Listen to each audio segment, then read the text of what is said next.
Tide, 11 a.m. local kickoff, and this Alabama squad, they have not been without adversity this season, Coach. A couple of heartbreaking losses, but then with their backs against the wall, last week at Ole Miss, a fourth-quarter comeback. They win the game, a gut-check victory, and they hope that win can transform into momentum this week and beyond.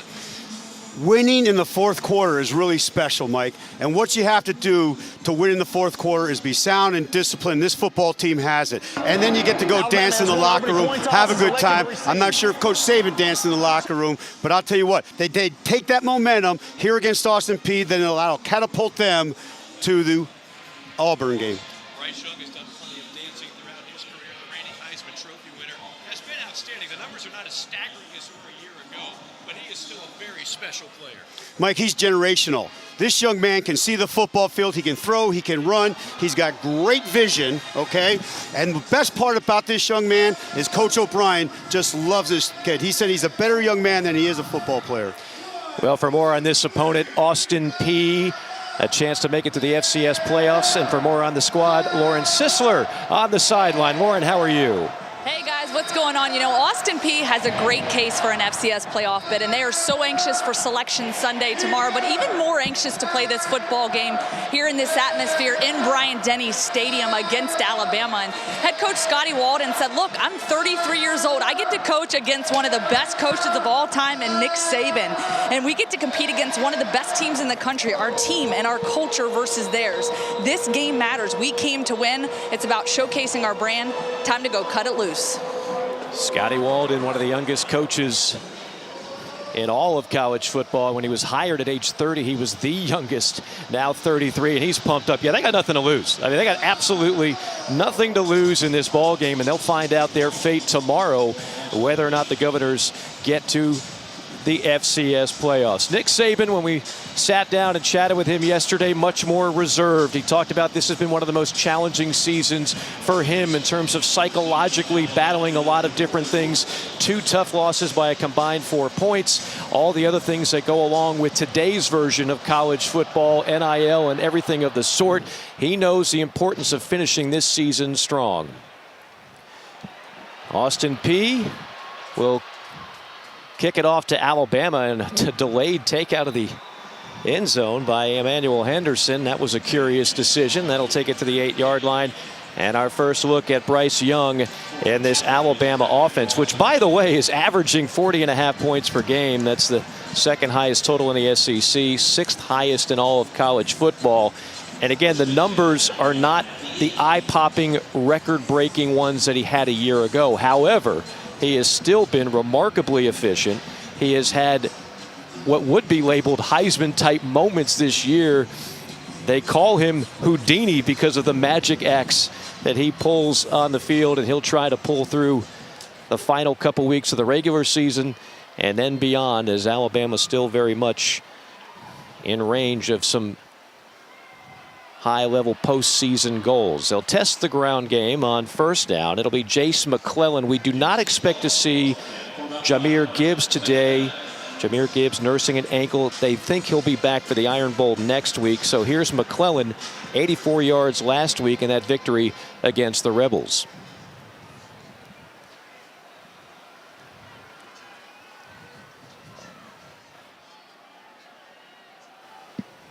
On second down, it'll be Bryce Young out of the shotgun.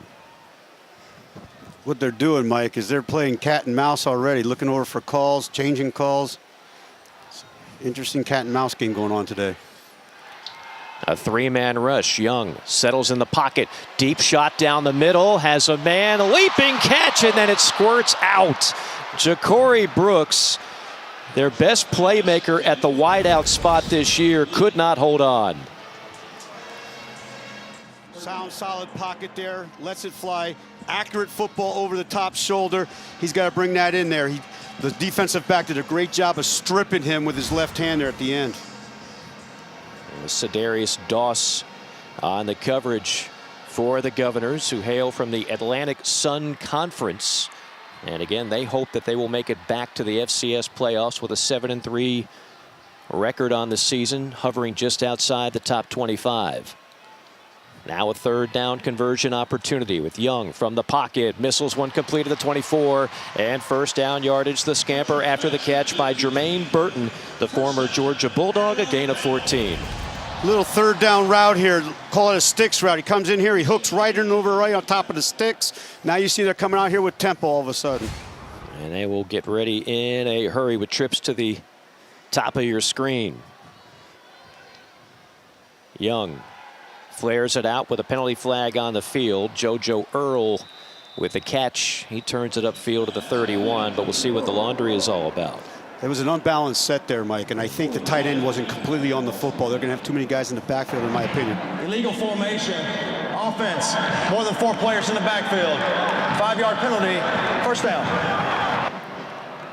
Nahi Black didn't get all the way set on that line of scrimmage there for him before they snapped that football. Well, what did Nick Saban tell us yesterday? The two things that have been the most frustrating for him, they're not getting takeaways on defense and too many penalties on both sides of the football. They are leading the SEC in penalties. That's very un-Saban-like.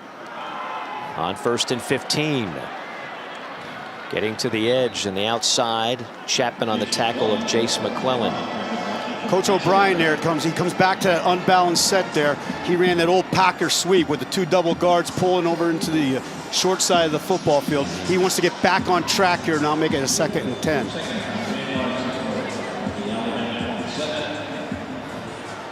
Raydell Williams checks into the game, the junior out of Hueytown, Alabama. He's the back on a 2nd down and 10 with Young out of the shotgun. Little weak side blitz and a big play on the outside down the far sideline of the 40-yard line.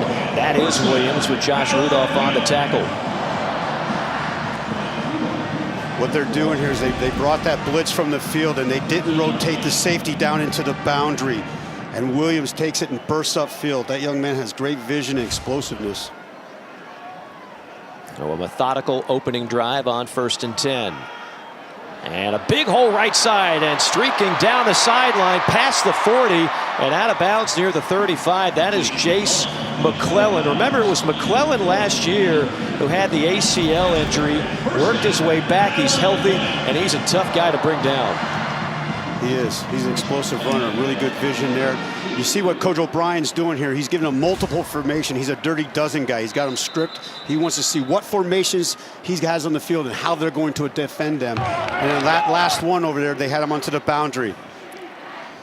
So after a 32-yard gain, timeout by the Governors. No score early on.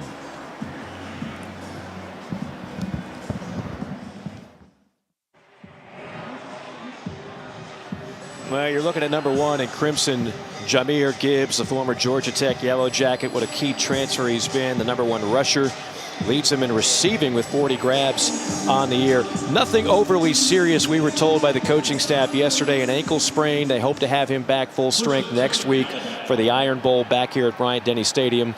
But don't expect to see him here today. A good look at a very deep running back stable for the Crimson Tide without him. On 1st down, Young with time, great protection up front, steps up. I mean, he's got all day to survey. Nobody open, now goes across the field, back to the 20, and completes it to Ja'Cory Brooks, and that'll be a 1st down, a gain of 14. Doss on the stop for the Govs.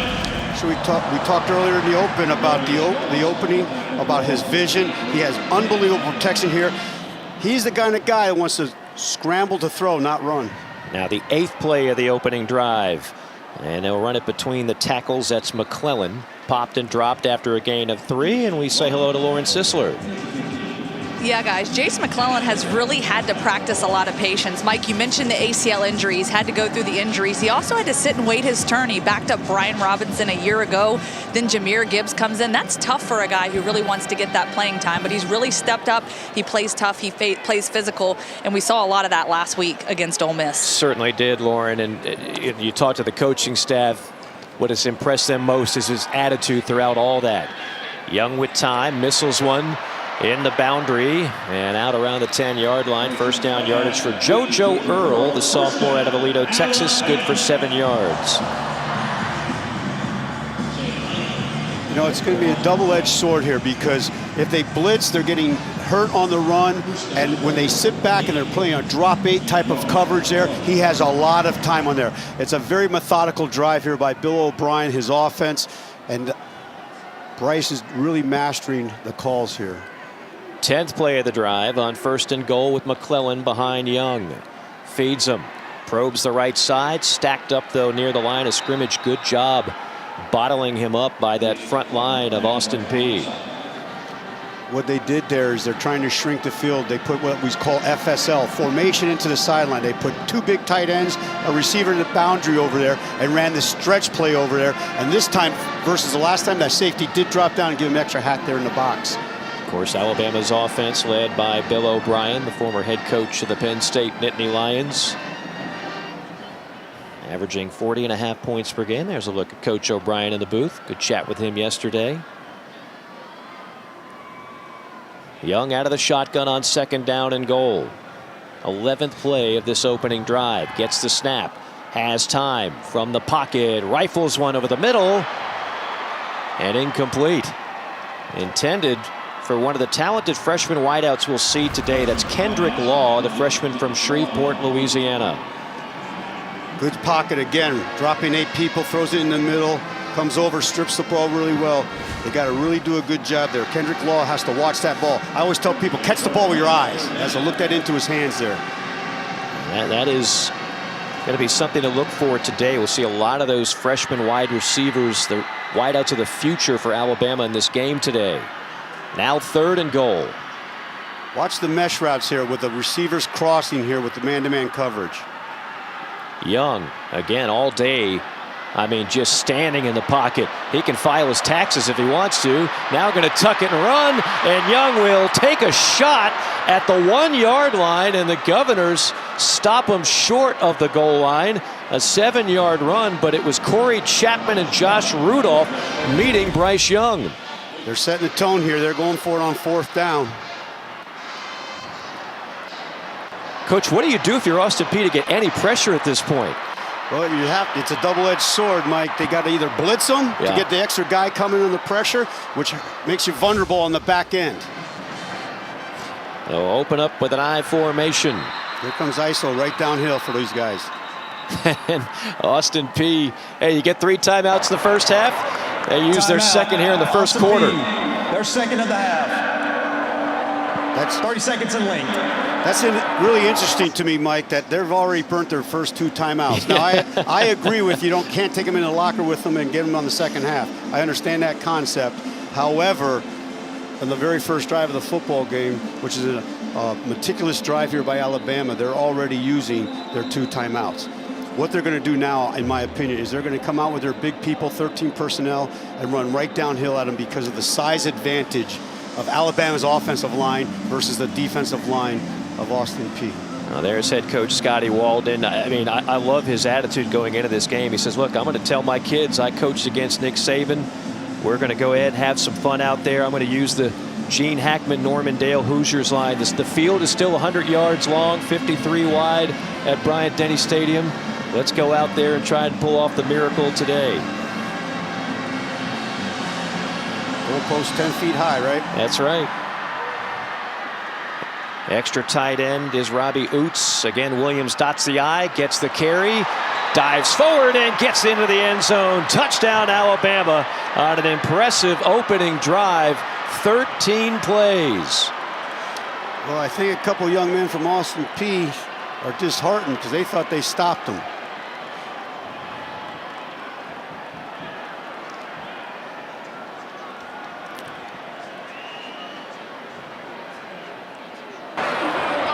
The ruling on the field is a touchdown.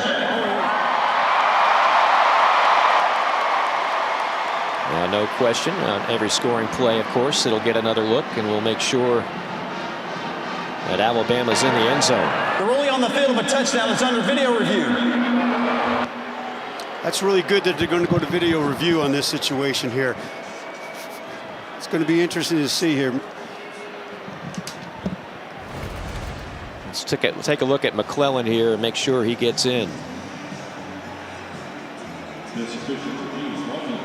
I would think from that angle it looks like he's got the plane with the nose of the football. That's all you need.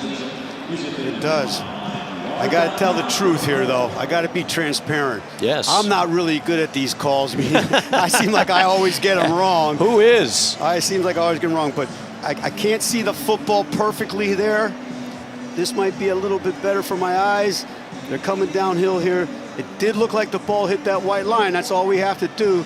But the official's rear end just got in my way, so I can't see that either. Definitely not going to make much out of that angle. I think the first angle was the most telling one. It was. This one will be tough to see as well. You always need that kind of that side view. When you have all those bodies piling up, sometimes it's nearly impossible. But I thought from this angle here, right there, I think he's in. I think the nose of the football is over the plane. It does, and it's a little bit hard to see because the young man's doing a great job of locking the football away, and the official saw it. He had a really good eye right down that line there. I think it did hit that white line there. However, on the flip side of it, that was a beautiful run fit by Austin Peay. Yeah. And a gallant effort. Give them credit. By the way, if it holds up, that'll be the 4th rushing touchdown of the season for Jace McClellan.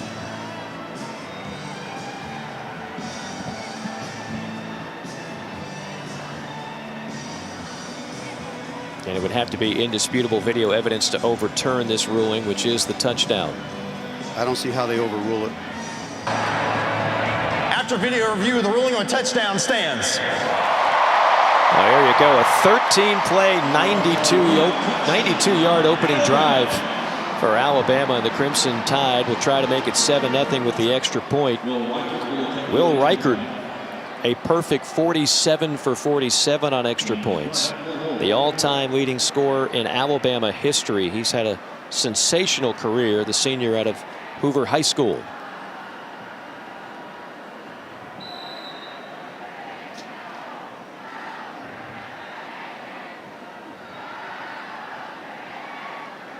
Snap and kick are true, and the kick is right down Broadway. 8:28 to go, opening quarter.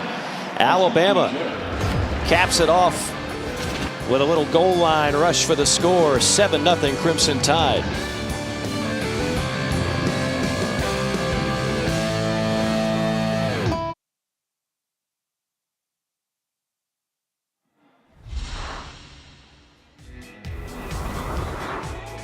They've been the standard in the Nick Saban era. 7 playoff berth appearances in the 8 years that we've had it. 6 national championship game appearances, and of course 3 national championships, not to mention 6 overall under the direction of head coach Nick Saban. Now this year you lose 2 games by a combined 4 points, and you're behind the 8 ball. They're not mathematically eliminated by any stretch, but it's going to take a lot of chaos for Alabama to sneak through. That said, Coach, I mean, you got the Iron Bowl next week. No need for extra motivation there. That speaks for itself. And you still got a chance to, at bare minimum, to play in a New Year's Day game. Maybe the Sugar Bowl, the Orange Bowl, all at stake in these final 2 weeks for the Crimson Tide. As the return by Cam Thomas. He's one of several players from the state of Alabama on this Austin Peay squad. I agree with you. What they have to play for. New Year's 6 bowl games are special, man. They're a lot of fun, a lot of energy there and stuff. So they still do have a lot to play for. And they get through this game. They got to win this one. And then they got to take care of business next week. Yeah, win the next 2 and look good doing it is what Nick Saban wants. As we take a look at a guy who's looked good all year long for Austin Peay. Mike DeLillo is the starting quarterback, number 12. He's out of Pembroke Pines, Florida. He started his career at Florida Tech. And Florida Tech, after COVID, shut down the program. They'll go to the perimeter on first down, and that is stacked up for a loss. That's their top target, Dre McCray, but immediately brought down by Henry To'o. Here comes the speed Coach was talking about here. Get set fast, snap the ball, let's go. They want to snap it no deeper in the play clock than 12 seconds in. Oh, how about a double pass? Deep down, he's got a man wide open, and the ball was overthrown. Oh, goodness. Trey Goodman I beg your pardon, McCray got behind the secondary. Trey Goodman threw the pass, and if this pass has got more on it, it might be 6. He does. They threw it behind the line of scrimmage. He's got to get a little more juice on that ball, up over top. Well-designed trickeration right out of the blocks. We talked to Coach about trickeration in the meeting. He was very elusive. Yes, he was. When he gave me that answer. But I think it's safe to say anything goes today. And that call was right on target. The execution not there, however, sets up a 3rd down at 11. Tide rushing 4. DeLillo, Coxon fires a deep ball. Again, he's got a man open. Oh, it's 2 different times that a Governor's receiver beat the secondary. This time it's Kellen Stewart. One ball was underthrown. That ball is overthrown. Lanier Sampson is the wide receiver coach, and he likes his receivers juice. They can run. This young man, Kellen Stewart, he's a 21-3, 200 meters guy, and he got up on top. A few jitters early there, Mike, with the quarterback overthrowing his routes. Yeah, and maybe some jitters in the Alabama secondary. That's 2 breakdowns on the opening drive. Both could have gone for 6. Here's the punt by Rigney. It'll take a hop at the 37. And now Austin Peay is saying it touched the Alabama return man, and it did. It's going to be a turnover, and it's going to be Governor's football. Myers recovered it for the Governors. A 35-yard punt, a muff, and a recovery for Austin Peay. That's 2 special teams discipline Really on the field, things the here. receiving team touched the ball. The kicking team recovered. 1st down, Austin Peay. Oh, it hits 19. Kendrick Law never saw it. Kind of got him from behind. Hit him on the back. He did not see that. So that was not really a lack of discipline. That was a structure of bad luck. Good luck for Austin Peay. I mean, it hits him in the right side of the helmet, Coach. Oh, that's not using your head, is it? Not the right way. Correct. So great field position to start this drive from the Bama 36 with time, and a comeback route caught at the 30-yard line. That is Dre McCray, and McCray out of Tallahassee, a young man. He was a standout performer last year when they took on Ole Miss. This young man's a really good receiver here. They're going quick on you already. Second down, going end zone, and good coverage on the play. McCray step for step. Kool-Aid McKinstry, who we had a chance to chat with yesterday, he's confident. He always wants to cover their best receiver. That's what he's doing today. Kool-Aid. Asked him how he got that name. Told me about his favorite drink. I'm so old I thought they only had 3 flavors. Oh, man. they've Strawberry, expanded. pink lemonade. Yeah, they've expanded the brand. Grandma gave him that nickname when he was born, so he came out of the womb smiling like the Kool-Aid mascot. Here's 3rd and 3. Bama dials up a blitz on the run and throwing on target, complete. That's McCray on the grab, and a good-looking throw from DeLillo, who again, 2 stops for DeLillo, Florida Tech, and then Middle Tennessee. Good-looking quarterback, gain of 7. What they're trying to do is create leverage problems for McCray. Off the ball, in motion. In that situation there, he was off the ball, trailed and ran an out route. Looked like a natural pick versus man-to-man coverage there. Evans in the backfield on 1st down. From the 22 of Alabama. You see they split those wideouts much like Tennessee outside the numbers at the top of your screen. And they'll throw a quick slant, caught, and down to the 15-yard line. That is Kellen Stewart with Branch on the tackle, but not before a pickup of 7. Back again to high percentage throws. Talking to coach this week, he thinks that's like a run. Right. You know, as a defensive coordinator, I don't think that's a run, but short precision throws here. Got quads over to the field here. Yeah, quads to the near side. And instead, a little pitch play to the far side, and they'll pick up positive yardage. That's C.J. Evans, a junior from Mobile. Evans is the guy, if you remember, the first game back from COVID. Austin Peay played in that game, and Evans had a 75-yard touchdown run. Picks up 7 on this play and sets up a 1st and goal.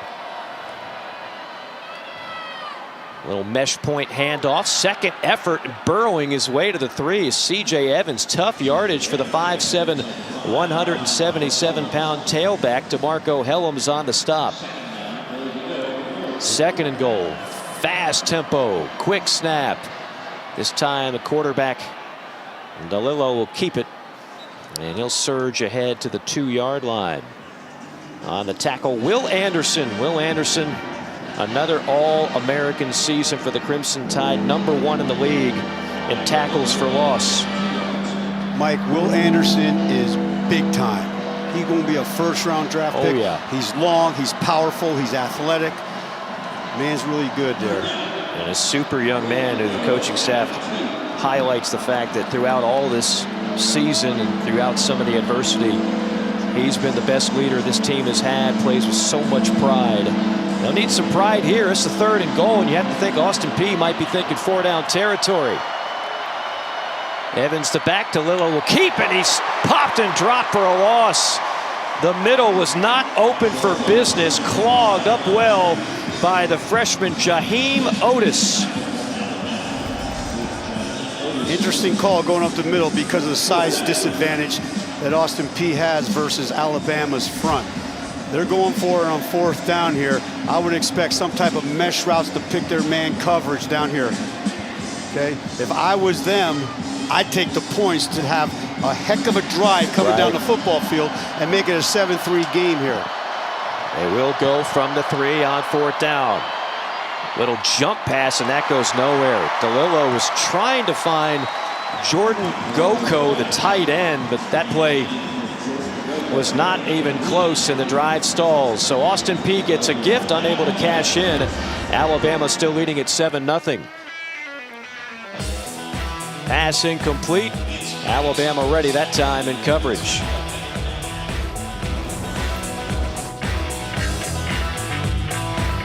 Alden was fired up after that last play. He really thought there should have been a holding penalty called.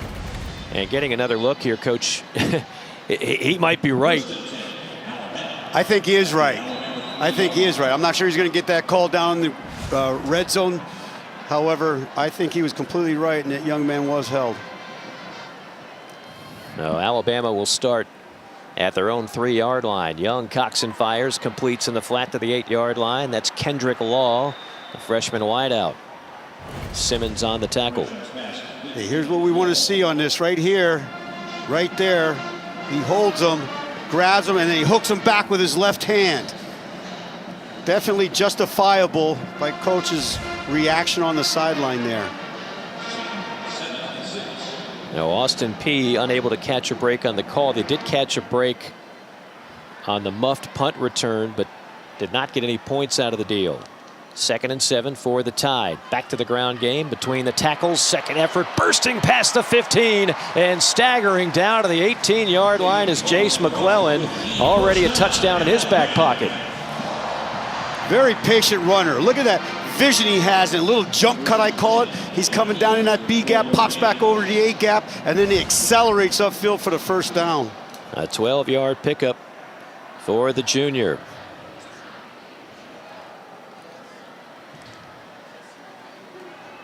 To the ground game again. Huge hole right side. Breaking tackles McClellan, and McClellan will stretch it out to the 36. Doss on the stop, but a gain of 18 on the play. Again, downhill running play. They call this a split zone where the tight end comes across and kicks out, and the tailback comes off his rear end and falls it through the hole. They're just getting a little bit manhandled right now with the size. Alabama, a huge size advantage on the line of scrimmage on both ends. 1st down carry, they'll keep it on the ground. A steady dose. This time it's Roydell Williams. We've seen McClellan, we've seen Williams. We'll likely see Trey Sanders and perhaps some other backs in this game. Again, no Jahmyr Gibbs nursing an ankle injury. We talked to Coach the other day. I'm excited to see if they get to him, a freshman, the Miller kid, Jamari Miller. Coach really raved about him. He's a true freshman, so it'd be fun to watch him play today. Yeah, another Texas product out of Tyler High School. 5th play of the drive on 2nd down, and slithering through a hole on the right side is Roydell Williams. That will bring up a 3rd down and short for the Tide. A gain of 5. Castleberry with the tackle. I'm very impressed with this young man's vision. His vision and the way he uses his feet and quickness inside the hole is very impressive.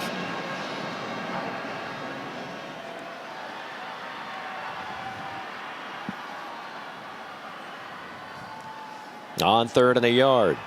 Handoff straight ahead and lowering the shoulder, staggering into plus territory. A gain of 5 for Williams.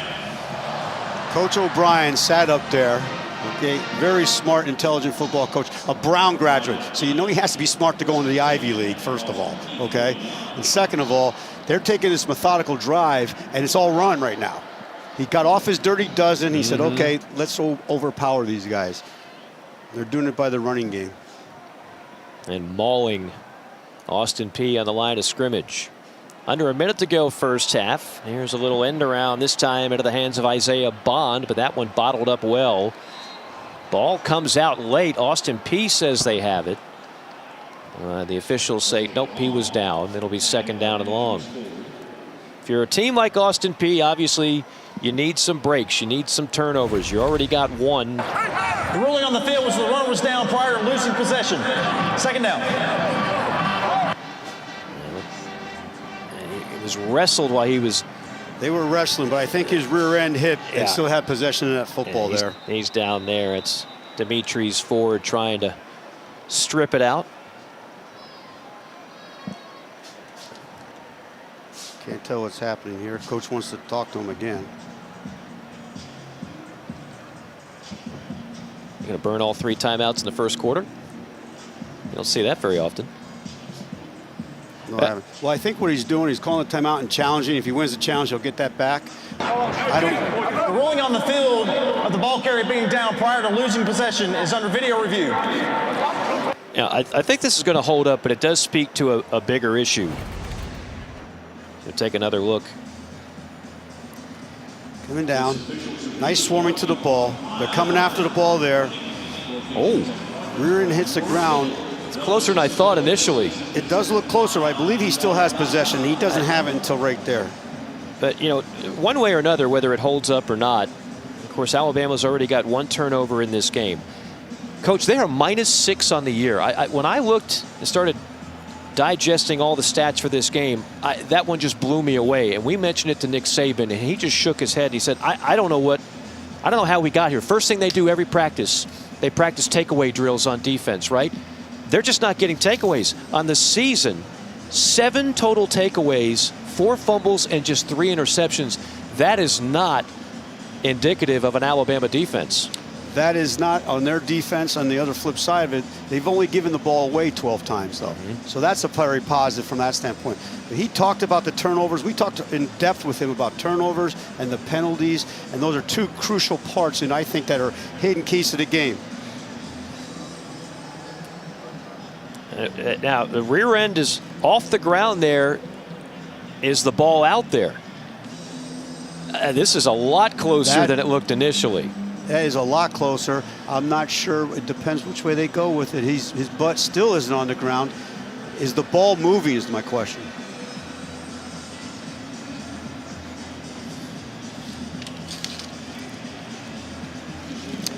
I don't know. It has to be indisputable evidence, like they say. And I'm not sure. The ball looks like it might be moving a little bit, but I don't think he loses complete possession of that football. Our replay official is Ron Leatherwood, taking a long look at this one, making sure they get it right. Now, going back on my percentage, I'm only like 25% of getting them right here, Mike. So, well, we're giving you 2 difficult ones off the bat. You know, let's not put a lot of credence into the old ball coach up here on if I'm going to be right, wrong, or indifferent here. Well, I think this is one of the most difficult ones to call. Spotting in traffic, spotting a football like the goal line play, and then a fumble with bodies surrounding the stripping of the football. When did it come out? When did he lose control versus when he was down? This is always one of the more difficult things to finalize. You got to throw out a big Hail Mary there to our camera guys and our producer, no Alex, question. Because finding that ball moving in there. Here it goes. After video review, the runner was not down prior to losing possession. Therefore, it is a fumble recovered by the defense.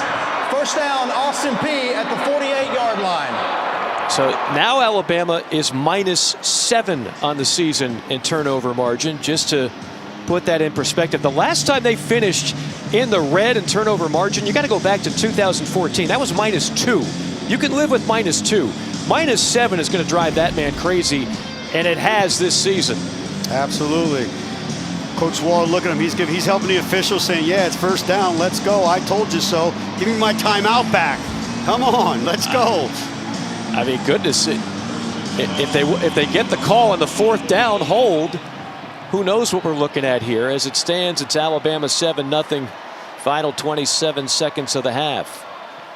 And again, great field position for the Governors. Scampering up the middle is Evans, toe on the stop after a gain of 5. The Stone Cold jersey. Everybody's got their turnover trick, if you will. That's what it looks like back in Clarksville, Tennessee. Austin Peay named after the former Tennessee governor in the 1920s. And that'll spell the end of quarter number 1. That is the end of the first quarter. They used to always do those takeaways. They get all the fancy things. We were old-fashioned when I was coaching. My wife just made brownies because we said they were sweet.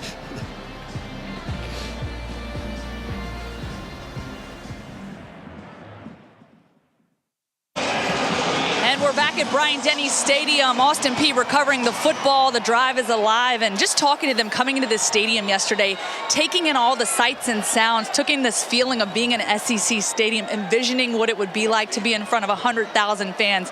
This is special for this football team. Playing against one of the best teams in the country, they aren't backing down. They're embracing this opportunity as a big milestone moment in their college football careers. And so far, Lauren, they have looked awfully strong. I mean, they're down 7-0. They've got the ball in plus territory. They forced 2 turnovers. Life is good if you're Scotty Walden and the Governors so far in this game. Absolutely. This is second short here. I'd go for the home run right here. On third down, pump and go, nothing there. Going to scramble. DeLillo is a great runner. Gets outside the hash, turns it upfield and down to the 35-yard line. Kool-Aid McKinstry on the stop, but an 8-yard pickup and a first. Nice job here. He wanted to go with the pump and go. It was well covered by Alabama. He tucks it. He gets the first down for that team. He actually played in the bowl game last year for Middle Tennessee State, but as soon as he found out he wasn't going to be the guy, he wanted to transfer play right away, and what a gift it's been for Scotty Walden. Getting to the edge, little shake and bake at the 35, and down to the 31-yard line is Evans, their top running back. Branch and Helms on the stop. They're staying ahead of the chains here, Mike, which is really advantageous for them, putting them in a second and medium situation here. Well, we met with the team, Austin Peay, when they got here yesterday, and sure, there was a lot of goo gaga eyes, if you will, looking around this historic stadium, but they weren't lacking confidence, to say that. Little tunnel screen set up at the 30, and down near the marker for a first down is their top playmaker, Dre McCray. They do a nice job of motioning their tight end Goko into the boundary, and they run the bubble screen off of that. Watch for the bubble and go coming off that later in the game here. Maybe it comes right here, perhaps, on 1st and 10 from the 25. They'll go back to the perimeter, and the catch is made, and out of bounds to the 23 is McCray. I mentioned what they do on offense when you see these wideouts. It's very similar. Alabama fans will remember Tennessee doing it. The wideouts split out wide outside the numbers. What does that do to put stress on a defense? What it does is the stress is that you have to go out and cover them, obviously, and it lightens the box with only a 5-man box. On second down, DeLillo pumps and fires, completes, and bulldozing his way out of bounds to the 10 is McCray. A gain of 13 with Arnold on the tackle. It's second red zone trip today for this Austin Peay offense. DeLillo has settled down now with his accuracy. He had those jitters in the first drive. He's settling down very nice. They'll test the middle on the ground on first down. Not much there for Evans. Will Anderson, the All-American linebacker, on the tackle. You got Anderson and Young and Smith and Otis in there. That is like a wall. That is a huge wall up there for these young men to try to block and get through. No question. Anderson is, again, the stats aren't quite what they were a year ago. He has still been incredibly dominating. #1 in the SEC in tackles for loss. Defends the run and pass equally well. Another long drive, the 9th play for Austin Peay on second down. Mesh point handoff inside the 10, down to the 7-yard line. C.J. Evans, the junior from Mobile, Alabama. They have 22 players on this Austin Peay roster from the state of Alabama, so there's a lot of extra pride going on. Absolutely. They want to come back here and say, hey, we can play with you guys. They played against them in high school. They want to come back here and play against them in college. Governors are 2 of 4 on 3rd down. Remember, they went for it on 4th down and did not succeed. We'll see if they're thinking 4-down territory again if they don't get it here. Has them spread out all over the field here in their empty set. 5 wide for DeLillo on 3rd down, looking near side, little slant, and overshot his target, but there's a penalty flag. He's going for Kellen Stewart. The pass was high, but was there a hold on Bama? That's the area of a hold. Illegal man downfield. The receiver must have had him covered up.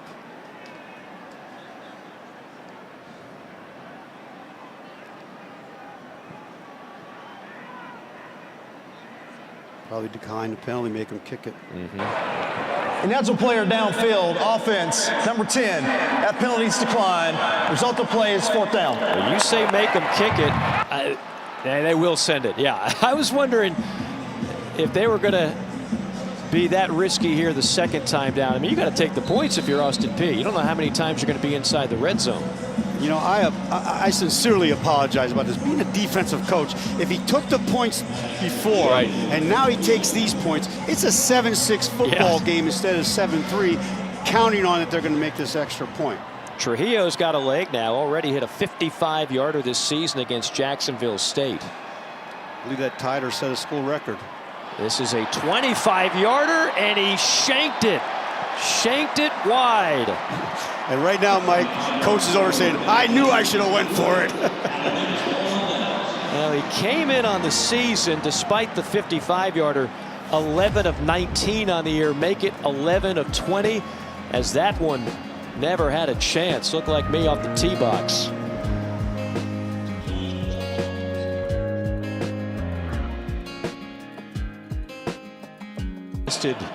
His patience, no question, not just 2 heartbreaking losses, but just the overall difficulties and challenges that come with coaching in today's day and age of college football. This game is going to test his patience. This run will help him get into a better mood. Down the sideline into plus territory. A strong run for Chase McClellan. Ford finally stops him out of bounds, but not before a gain of 35 yards. They come off, they bring a blitz off the corner. He gets a little hop jump here, stiff arms him, comes around. Now look at the acceleration, take up off down the sideline here. That stiff arm. Derrick Henry might have came back and taught him how to do that one, huh? That's a new career high, by the way, for Chase McClellan. Came in, it was 99. He's over 100 already. And nothing doing that time. Corey Chapman brings down Bryce Young in the backfield. A loss of 5 on the play. What they did there this time, is they came with a 5, we call it a 5-5-1. They blitz 5 guys off the thing. They're playing man zone coverage behind it, and they have a post player. Coach talked about that post player in case something does break, he could run it down.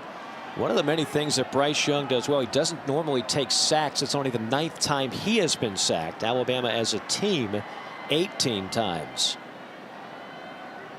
Young 5 for 7, just 39 yards here in the early going. They'll go empty backfield on 2nd and 14. Little tunnel screen set up, and not much there for JoJo Earl. Tripped up after a gain of a couple. It'll be 3rd and long. Coach Cap has talked to us, if you remember, in our meetings, production meetings, they want to, on 1st, 2nd downs, they want to drop 8. And why they want to do that is because they want to flood all those zones, and you see that then the end can come down flat on those screens. Starting to get an idea of why Austin Peay is a good candidate for the FCS playoffs. That selection show will be tomorrow. They are the proverbial bubble team. Here's a 3rd down and 13 with Williams to the right of Bryce Young. Young settles in the pocket, looks deep, now goes underneath. A little slant at around the 40-yard line, but that'll be 5 yards shy. JoJo Earl on the grab for 7. Josh Rudolph, nice tackle. They brought the tight end in on that play. They motioned him back in and put him on line of scrimmage so they could max protect. I thought he had a shot there for the go route going up over top. Checked it down, but now 4th down territory here, 4th. Look for crossing routes here, or they're going to sit down at the sticks. Just try to get the ball over that 1st down marker and keep going down the field here. 4 wide set for Alabama on 4th down and 5.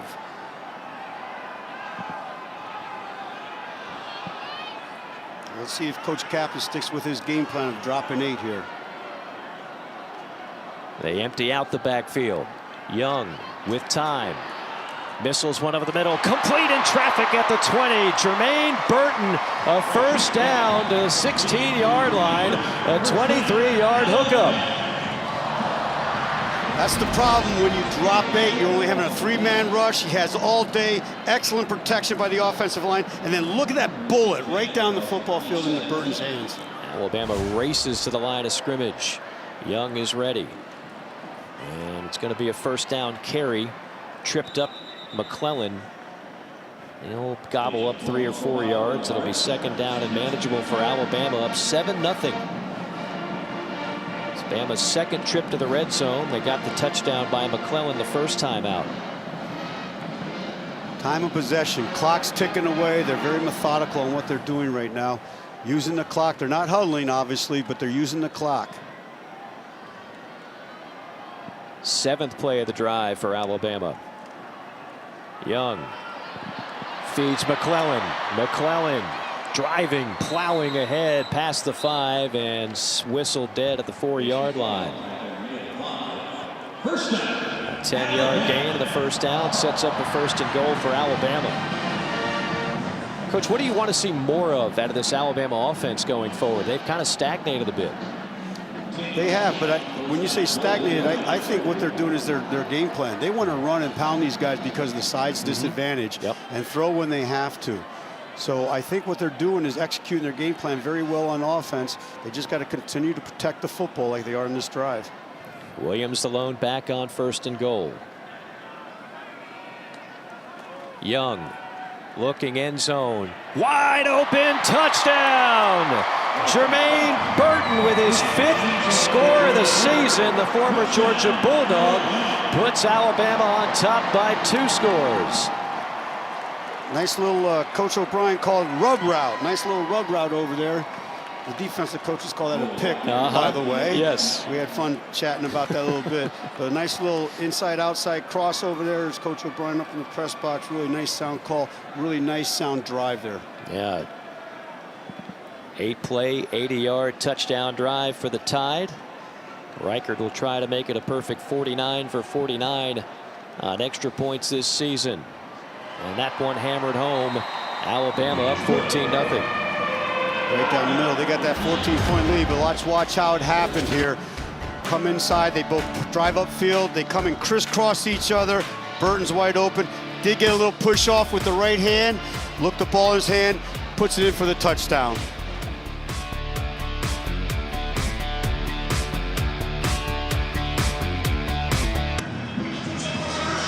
We're back at Bryant-Denny Stadium, Alabama punching it in 14-0 on the board right now. And talking about their leader and Bryce Young, their quarterback, and the season that he has had. Mike Morgan, we showed those stats earlier in the game, and his performance, maybe his numbers not where they're used to be, but Coach Saban talked about it. That setback that he had with the shoulder injury really not only hurt him, but really the football team as a whole, the receivers around him. Really a month he wasn't able to throw in practice, so those guys weren't able to progress as quickly and build up their confidence throughout a stretch of the season. But Coach Saban, though, is optimistic about the direction that unit is heading right now and is starting to really see some development and progress. Lauren, that is so true. It's not just that he was out during that time, and again, only missed a game. That's going to be a 15-yarder right there.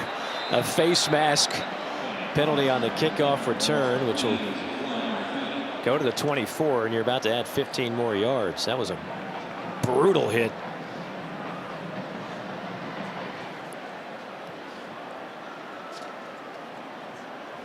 Might be Malachi Moore. In the return, personal foul, face mask, kicking team, number 13. 15 yards will be added to the end of the play.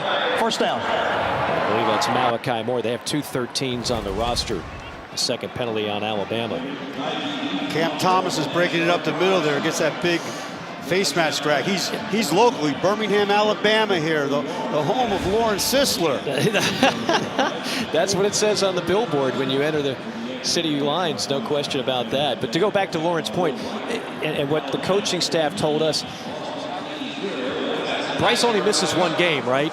And certainly he's dinged up. He has to play hurt for part of the year. But during that time, for 1 month, he did not throw the football in practice. They didn't want to exacerbate the shoulder injury. So 1 month, you don't have time to sync up with these new wide receivers. You lose guys like Mechie and Williams, high draft pick guys. That pass almost picked off by Anderson.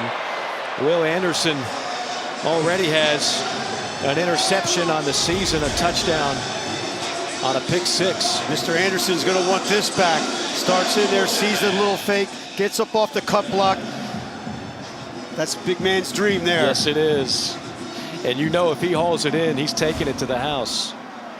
But I think that's the biggest storyline for this Alabama offense, because Bryce Young is still Bryce Young. The reigning Heisman Trophy winner is still brilliant on the field. Penalty flag on the play. But when you don't have that cohesion with a lot of wideouts that didn't play much or at all last year, you don't just make up for that right away. And I think it's been a while. It's been a long time coming to get everybody in sync. We haven't seen the dominating wide receiver play that we're used to in Tuscaloosa. Personal foul, face mask, offense, number 50. 15-yard penalty, second down. That's on Brennan Smith, the right tackle. So you know, if you're Bryce Young, you know you've got that comfort level that you had a year ago, and boom, it's gone. Okay, yeah, you just don't have that. And so even though he's made the typical array of spectacular throws that very few quarterbacks in this game can make, it hasn't been the type of year last year where they threw for over 4,700 yards. He set all kinds of Alabama passing records. It's one word. It's called chemistry. Yeah. And you need that chemistry with the receivers, their routes, their timing. It's a very precision thing to accomplish, especially when you're getting rushes on you and things of that nature. Second down in a cheap Uber ride, and they convert it to the 45 of Alabama. Dre McCray on a 31-yard hookup. Dre McCray's their speedster. He has excellent hands, vision catching the football, but he's got top-end elite speed. Again in plus territory. It's the 3rd time this Austin Peay offense has been there. See the snap, nice protection. He can step up in the pocket, delivers the ball wide open, a little underthrown, but there's a huge seam there in the cover 2 hole there. Governors keeping their foot on the gas on second down. That's a pick. That is Kool-Aid McKinstry. And McKinstry's got some blockers if he can stay on his feet. And he's tripped up around midfield by Javon Jackson. Otherwise, he's still running. But Kool-Aid McKinstry on the interception, the top cornerback on this Alabama defense, and a 26-yard return. Mike, I gotta tell you, I'm happy. There's the belt. Show me the belt, baby. Kool-Aid does a nice job there. I'm fired up for him because we met that young man yesterday, and what a really classy kid, young person. They're in press man coverage, throws the jam, looks back, looks the ball up and high points it, lock it away.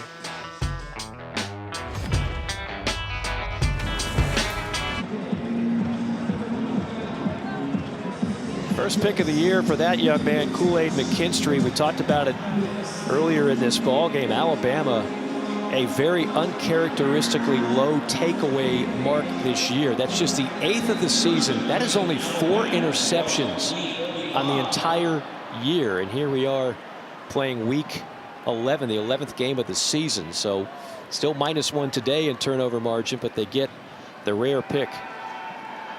Young again settles in the pocket all day to throw, and finally goes underneath at the 30-yard line. It's Jermaine Burton, who's been a heavy target in this first half. 16 yards and a first down. Shows you unbelievable poise by Bryce in the pocket, because again, they went on the deep corner route that was covered very well by Austin Peay, okay? And then he comes down and he finds his check down, which is on the other side of the football field. Great vision on him and patience. He's completed his last 7, Bryce Young has. Little pitch play to the near side. Weaving his way through traffic. It upended at the 21 as Roydell Williams. Shamari Simmons on the tackle for Austin Peay. Williams is an explosive guy. They ran a little speed option pitch there on the corner. I didn't think Bryce took 2 steps. I don't think he wanted to run that one at all. He just 2 steps and get the ball out of his hands. Seeing about a 50-50 split run-pass distribution thus far in this game for Alabama. One of the more balanced teams that you'll find. That play is blown up. Ball is jarred loose and incomplete. I mean, Demetrius Ford laid the lumber on the freshman target, Kobe Prentice. Rolling on the field is a Ford incomplete pass. Third down. He puts his foot in the grass, fires the gun, and smacks him right in the kisser. That young man is very explosive, the way he can point, plant, and drive on a football. How about that textbook tackle there, led with his shoulder, coach, not the helmet? Which is really good. That's well coached. That's what they're trying to get out of the game. Defenders leading with the helmet. 3rd down and 2. Straight ahead running and tripped up inside the 15. A first down for McClellan. Simmons on the tackle, might have saved a touchdown. 11 yards for Jace McClellan, who's already got a career high in this game over the century mark. Breaking them down on film and studying them, they run a 3-safety system. I was very impressed with their safeties. You know, with Simmons, he has 51 tackles already this year. That's impressive from a safety position. On first down, Young, handoff, bottled up. McClellan got stonewalled at the line of scrimmage. In fact, will lose a yard or 2. There's a situation there where Coach talked about, Coach Cap has talked about that 5-5-1. What I mean by that is they're rushing 5, they're playing 5 in man coverage, and the 1 is that post safety in case something breaks. There's a shot of him up in the box. Very, very cerebral coach. Has great intensity, but very cerebral.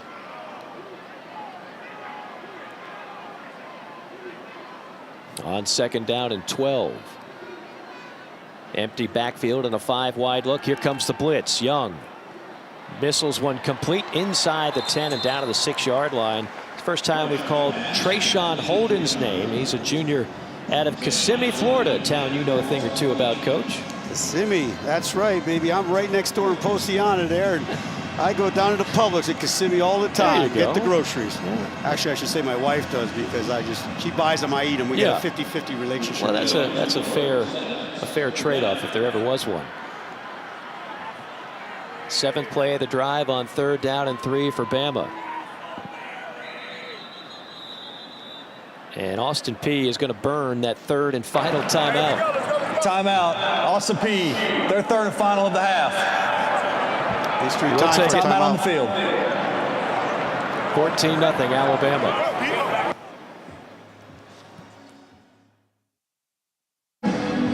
Now 14-0 our score here. Don't forget, Week 12 in the SEC continues on the SEC Network at 4 o'clock. It'll be Auburn hosting Western Kentucky. And then the nightcap, number 14 Ole Miss, coming off that tough loss to the Alabama Crimson Tide in Oxford. They'll be battling Arkansas at 7:30 Eastern Time. Barry Odom coaching that Arkansas defense. Someone with ties to one Coach Steckel here in the booth. First, a 3rd down and 4 for Alabama. Young with McClellan to his right. Austin Peay peels back, 8 in coverage. Young all day to throw, but nobody's open. Now a penalty flag. Now Young rolling out and will take a sack. You got a flag in the backfield. You got a sack for Austin Peay. Knifley gets credit for the sack for the time being. I think they have a holding call up there. He got pancaked and just laid on him. You can't just lay on him. They make that call a holding call. You know, they got that big old mollyhawker. You know, mollyhawker, that's an endearing term for an offensive lineman. A mollyhawker? A mollyhawker, that's an endearing term. Can you get like a Hallmark Valentine's Day card? Be my You mind Mollyhawker? Holding, offense, number 54. That penalty's declined. 4th down. It's Tyler Steen, the former Vanderbilt Commodore, very reliable left tackle for the Tide. Again, they don't allow many sacks. Alabama does it when Bryce Young is out there. Here you see him. Wants to make a little dip move. He got him extended. He takes him. He throws him down. And then here's where he jumps on top of him. You know, that's the physical play on an inside thing. And man, my man Steen is big. He mollyhawked him, right? There you go. 29-yarder is perfect for Reichert. 20th field goal of the year for Reichert. How about the day thus far for Jace McClellan? Again, no Jahmyr Gibbs today, so a career performance already for the junior out of Aledo, Texas. Look at that. Look at his burst. Look at the speed there. Got a little push there. Here's one play comes up. Look at that little jump cut, his vision. Tough runner inside also. Here again, jump cut, acceleration, burst. A little straight arm, like I told you earlier, Derrick Henry. Here it is right here. Boom! Sit down, fool. And he's off around the corner. Good chance Gibbs will be off to the NFL. McClellan could be the guy next year. See already a career high 128 yards, averaging nearly 10 yards a tote thus far. And we're not even at halftime yet. Not at halftime. I tell you, as good as his game has been, I think a lot of people that'll be scoreboard watching will look at this score and say, wait a minute. Alabama only up 17 at the half. That could be the case. Still got 2:27 to go. And Austin Peay about to get the football. You know, real close from being 17-14/17-6. Right. If they would have taken those points. Yeah, Austin Peay, a missed turnover, a 4th down that did not convert inside the 5-yard line of Alabama. So. Well, here is Austin Peay. And again, I always like to say, Coach, not all FCS programs are built the same. If you want an automatic dub, there's a lot of teams you can schedule. This is a team that knows how to win. This is a team that is very much on the bubble. They're 7-3. They could make the FCS playoffs. The selection show will be tomorrow. So Coach telling us they're going to have a watch party and find out if they get to go. Of course, you can watch the entire road to the national championship here on the ESPN family of networks. I've done that event a few times. That's a lot of fun. I know you've coached at that level before. A whole lot of fun. I have. And I'll tell you what, I think they're worthy of having a bid. They got to have a couple things in play to win the conference and get the automatic bid. But I think they are very worthy of being able to get in that playoff. And if they do, they're going to be a scary draw. Yeah, no question. They've dominated a number of their games this season. Lauren, what do you have? Yeah, guys, I had the opportunity last year to cover a couple FCS games and the quarterfinals, the semifinals, and you know, I just love this team and the fight that they have. And talking to a couple of the players, of course, their quarterback Mike DeLillo, he's one of those guys that just said, "Look, we've earned this. We've worked hard, we've fought, and we're going to come out here and keep fighting against this Alabama football team, and we'll see where the cards fall." But I think this team feels like they have a strong case against it, and they've just pushed and grinded all season long, and I've just loved their energy out here on the sidelines throughout the entire football game. It's hard not to love, Lauren. It's hard not to love the effort they've given thus far. This game could be a lot closer. McCray was the guy that DeLillo was looking for, but he was shadowed by Arnold on the play. Nice little swap switch at the line of scrimmage there. McCray's looking back for the ball. Excellent coverage there by Arnold. When I talked to Coach Sampson earlier in the week, he really did think that McCray would be a good mismatch for Arnold there, and Arnold did a very nice job of trailing, getting his hand in there and knocking that down. And again, McCray, we had a great chat with him yesterday. He said, I'm not going to be intimidated. We went to an SEC school last year. He performed quite well against Ole Miss in a loss in 2021. Nothing going anywhere there. That's toe-to-toe on the tackle, the senior out of Sacramento, California, former Tennessee Volunteer. They've had to play with a lot of their top linebackers out of the lineup. They still have 2 out of the top 5 out with injury. At times they played with 3 out of the top 5 injured. That was something Nick Saban was quick to point out in our meetings yesterday. They did. A game like this, when you're playing Austin Peay, though, is the linebacker doesn't have a lot of play right now. And the reason why I'm saying that is because it's a perimeter game, so the secondary's got to shine. And in the run game, the D-line is just manhandling the front right now, except for that one long run. Draw play on 3rd down. We'll pick up a couple. It'll be 4th and long. Under a minute to go, and I would think punt. Timeout. Alabama, their first of the half. 30 seconds in length. Coming up at the half, you can watch the live performance of $1 Million Band on SEC Network Plus. Start streaming now on the ESPN app. What are you thinking here, Coach? Do you go for broke, or do you just play it safe, try to keep it a 17-point game at the half? Well, again, being a conservative defensive coach here, on the flip side with Coach Saban, he took the timeout. They're going to have a plan over there. You see the 2 huddles. Are we going to have the punt return team here? I would punt the ball here, and the reason why is 17 make it good. He used the timeout so he can get the ball. The curious thing is going to be, are they going to try to go on a quick 2-minute drill down here and score and put points? Now, Austin Peay gets the ball at halftime, so they're not going to be able to double down on their score.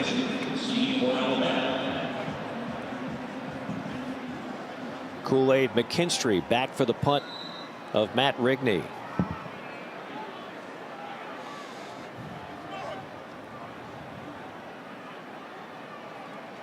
Alabama heavy rush, almost a block, and winds up being a good punt, angled out of bounds around the 20, so no chance for return for Kool-Aid. That surprised me from the standpoint of they looked like they were max block in there. I thought they were going to try to set up a nice long return and then get into a 2-minute drill, and they tricked me there with the illegal formation, kicking team, more than 4 players in the backfield. That 5-yard penalty will be added to the end of the kick. First down. It was Roydell Williams, incidentally, that got in there and almost got a piece of that punt. Now Alabama will have it 47 seconds to go, 2 timeouts. And I would imagine they would be aggressive here, a chance to get another score before the half. I agree with your assessment there. I believe they are going to be aggressive here. Those NFL guys, which Mike Bill O'Brien has that pedigree. He's like, hey, give me the ball. And 2 timeouts. Ooh, those are bonus points for me. And this is where Bryce Young has been brilliant throughout his career. When you play in a hurry-up offense situation, they work on this. We watched the entire practice on Thursday. They worked on 2-minute drill, hurry up. It's like a clinic the way they do it. Oh, Young is drilled from the backside, hammered by Demetrius Ford. That's the 3rd sack today for Austin Peay, and a loss of 8. Corner blitz coming off the edge there. Doesn't see it, doesn't get rid of the ball fast enough. And that is really hard when you get hit from the blind side. Coach Cap has dialed up the cat corner blitz at the right time. You and I were watching that from up here thinking this is really going to hurt if Bryce Young doesn't feel that pressure, and he never felt it from the corner. Saw a really, really good burst. The receiver didn't chip him on the way out. The running back didn't chip him on the way out. And he had a free run to that quarterback because they slid the protection to the field. Great disguise by the defense. A defensive player was injured while the clock was running. This qualifies for a 10-second runoff. Please reset the game clock to 18 seconds. The game clock will start on my signal. It's Tyler Steen, the injured player, the left tackle. Watch this hit again. As you mentioned, there's no chip here. He comes in clean. Doesn't chip it. He has a free run to the quarterback on his back. You see the whiplash with the head going back. Now, the thing I do like, look at Bryce Young. He gets right back up. Yep. It shows you his boxing, his toughness. But make no mistake about it, man. You got hit from the back like that, he's going to be in the whirlpool tonight or tomorrow morning. No question. You're going to be feeling that. And somebody's going to be feeling the wrath of Coach O'Brien and Nick Saban to let a clean shot like that happen from the blind side on your Heisman Trophy winning quarterback Bryce Young. So now it's 2nd and 18, setting up shop at the 22, and Bama will go conservative. Straight up the gut and muscling ahead is McClellan for 8 more yards to add to his career day. And that'll bring us to the end of a first half that I wouldn't say was dominated by Alabama. Austin Peay had a lot of opportunities to put some points on the board. As it is, they hold Alabama to a 17-0 halftime lead, and the Governors will get the ball first in the second half. This will be an interesting conversation with Lauren Sisler and Nick Saban. Lauren, take it away. Coach, it looked like you guys had a methodical approach on offense. What did you see from that unit here in the first half? Well, I think that we turned the ball over twice, once on special teams and once on offense, which allowed them to keep the ball in their nickel diamond us quite a bit. But we got to make some explosive plays on offense. I think we've been controlling the line of scrimmage pretty well, but no explosive plays. We got to score more points. Yeah, Austin Peay with the 2 forced turnovers, some explosive plays, but Kool-Aid McKinstry there with the interception, obviously great there in the second quarter. What do you want to see more from your defense in the second half? Well, they keep hitting us with that one pattern into the boundary, so we got to do a better job against that. So, but that's something we've seen before, and we got to get it fixed. All right, thanks so much, Coach. Thank you. Lauren, thank you very much. Nick Saban and his Alabama Crimson Tide trying to make it 9-2 on the year. They'll take a 17-0 lead to intermission. Plenty to come on our halftime show. In the second half, not far away. Alabama and Austin Peay here in Tuscaloosa.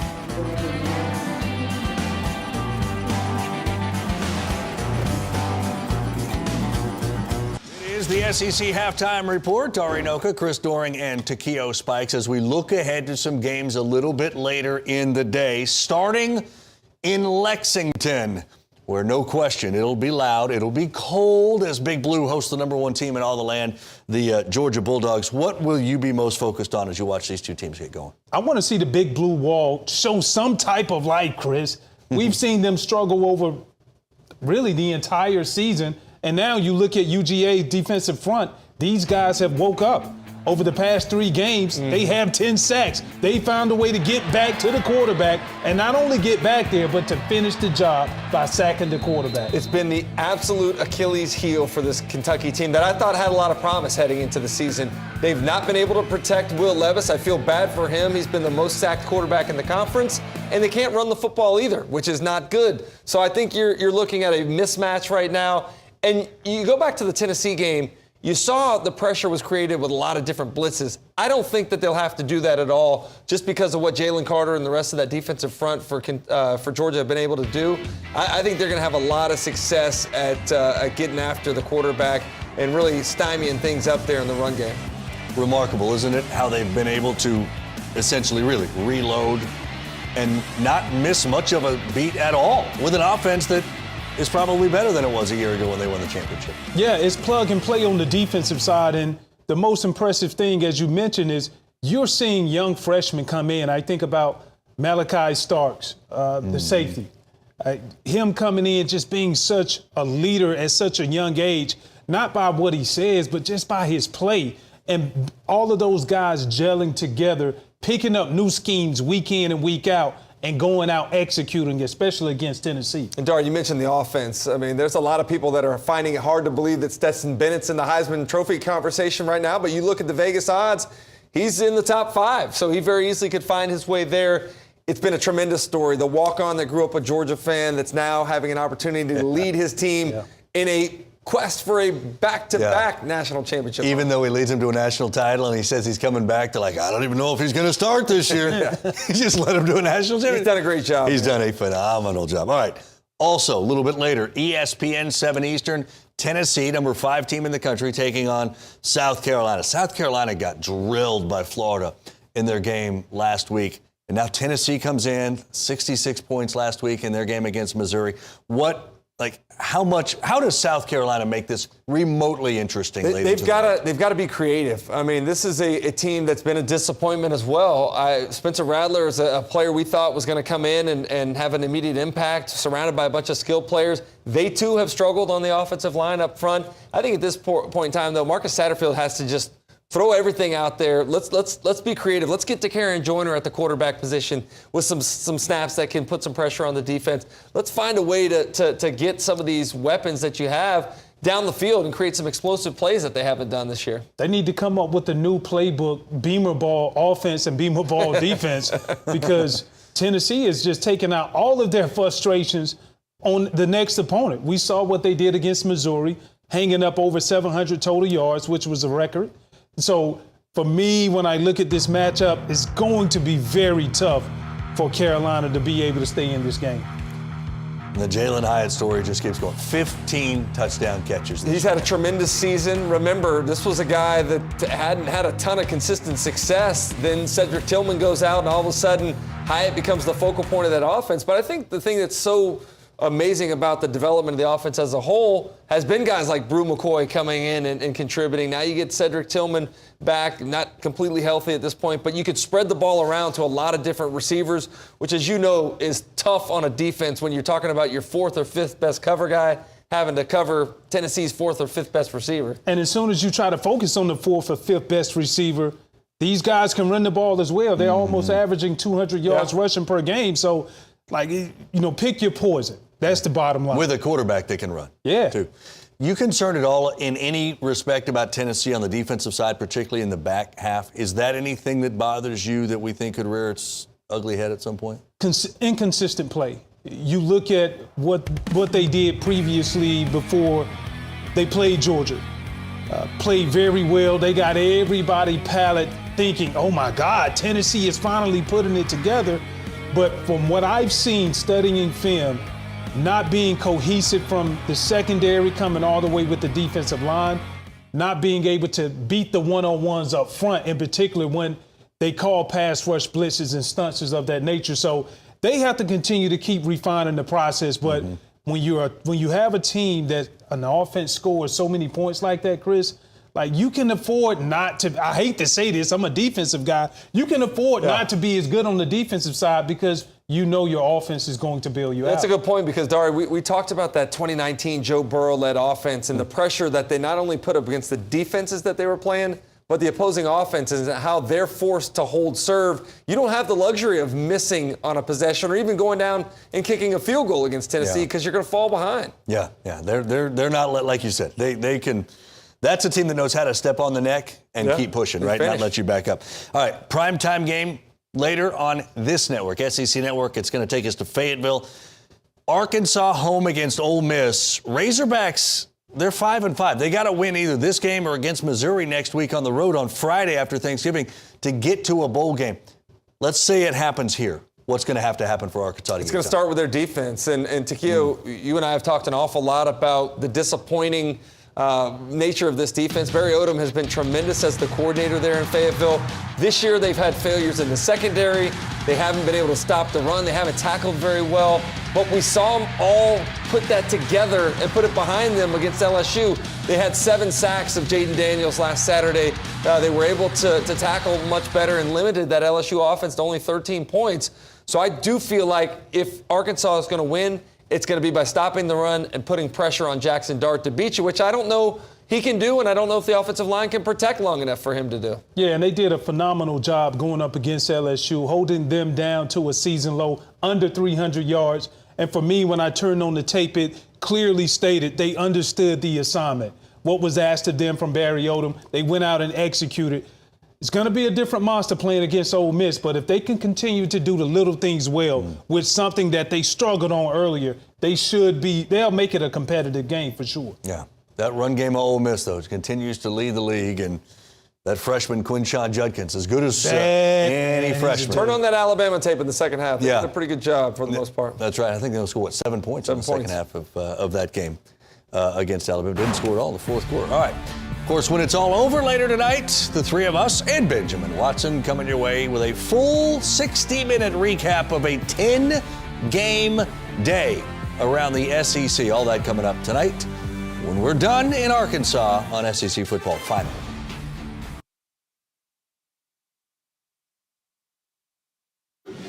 Some of the national championship trophies for the Alabama Crimson Tide, looking for their 9th win of the season, leading the Governors of Austin Peay 17-0. Bryant-Denny Stadium. He is the coach, Dave Steckel. I am Mike Morgan. Great to be with you, Coach. Let's talk about this first half, okay? 17-0. A lot of people are going to look at that score and say, well, that's closer than I thought. Add to that all the missed opportunities for Austin Peay, and you're saying to yourself, what's going on here? I agree. That's a great observation. And it really should be 17-6. They didn't go for the one field goal, and they missed the other field goal. So there's some yelling and screaming, I think, going over on the Alabama locker room. And the other flip side of it is in the Austin Peay locker room, I believe they're saying, hey, guys, we got this, some opportunities. Let's get another couple more takeaways. Let's protect the football, and let's go down and score. Well, Austin Peay certainly had opportunities to score. They go for it on 4th down early on in that first quarter. Who knows what kind of game this would be if they make it. Especially right there, there's a nice job of getting them in the end zone. They reviewed it. They said it was a touchdown. They come back. They're going for the touchdown instead of taking the field goal, but they was holding on the play, in my opinion. Then they come back down and miss a nice little chip shot. Beautiful 4th down conversion. That was a lightning bolt by Bryce Young. You could hear the spin of the ball up here in the press box. And then they come down here and do a little cross route, hits him in the flat, touchdown, brings him up. Bryce Young sacked 3 times, a season high in that first half, as Austin Peay dialed up some blitzes, and they were successful.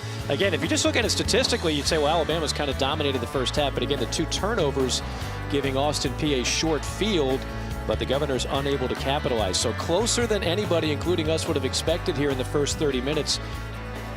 What are you expecting to see here in the second half? What I think I'm going to see right now is they got to protect the ball, Alabama.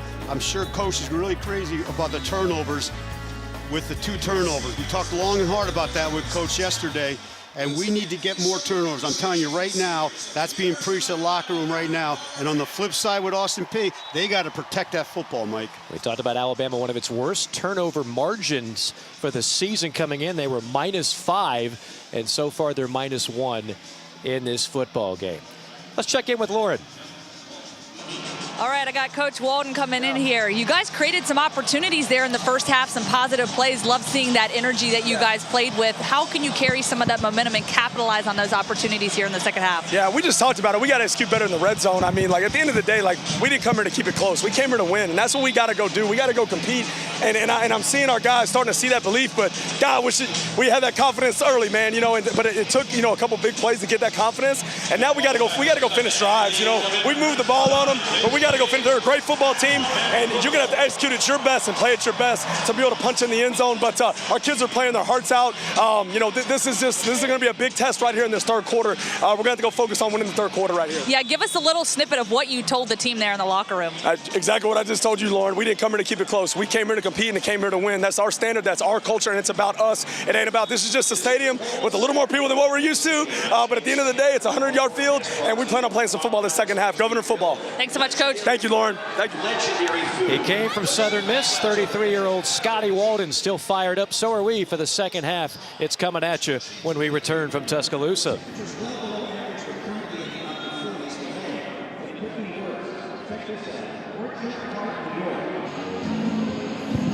Mike Morgan with the head coach Dave Steckel. Lawrence Sisler here in Tuscaloosa. Start of the third quarter about to unfold, 17-0. And the pep talk continues for the Governors. They left some opportunities on the table. Austin Peay, by the way, does have a win against Power 5 competition. It happened in the 1980s against Kansas State before Coach Snyder got there. Mentioned they've played some SEC teams in recent years and trying to pull off what would be the upset of a lifetime against the number 8 team in America, the Alabama Crimson Tide. It'll be Austin Peay on offense first. You see, there's what happened September the 5th, 1987. Austin Peay shocking K-State in the last 10 seconds of the game in the Little Apple, Manhattan, Kansas. 26-22 was the final score. And they will dare to dream of such a fate here today, down 17 with 1 half to play at Bryant-Denny Stadium. Alabama has won 55 consecutive non-conference regular season games.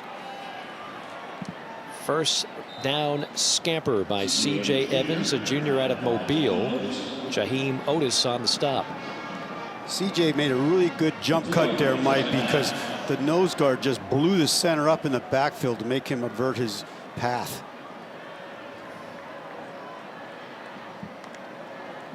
DeLello on second down. Same play. Similar result. It'll be third down at about 5. Otis on another tackle after a gain of about 3 for Evans, who had that touchdown, his first career touchdown, a 75-yarder in the first game during COVID back in 2020, a game televised nationally on ESPN. Nice situation here. Very 3rd and 5, very manageable play. Look for some type of pick cross route right there by the sticks on a slant or a hitch. Governors 2 for 6 on 3rd down. Rollout, pass, complete. Work to perfection to Dre McCray, their top playmaker, and that'll move the sticks. They took the outside receiver and ran him vertical, took the inside receiver, had him come off his butt right by the sticks on the rollout. Nice accuracy there by my man DeLillo.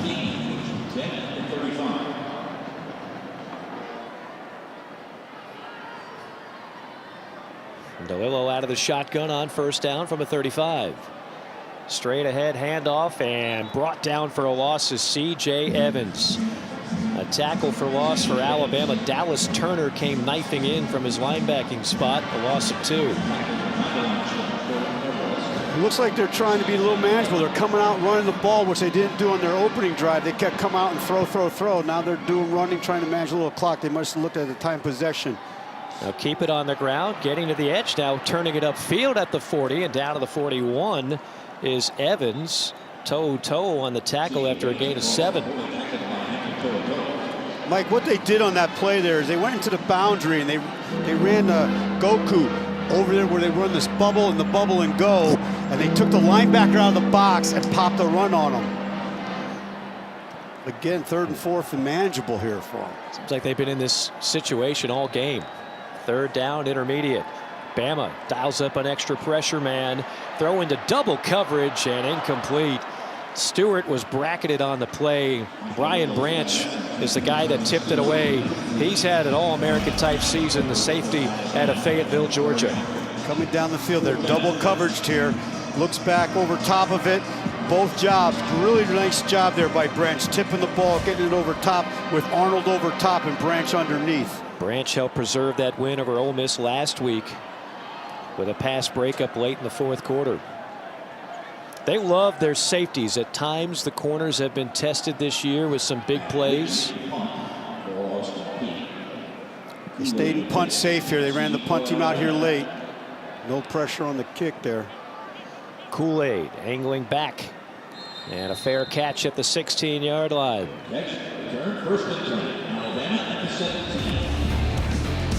Defense is stepping up in the field. You see Toto coming across, chasing the ball down, wrapping, bringing him to the ball, down to the ground.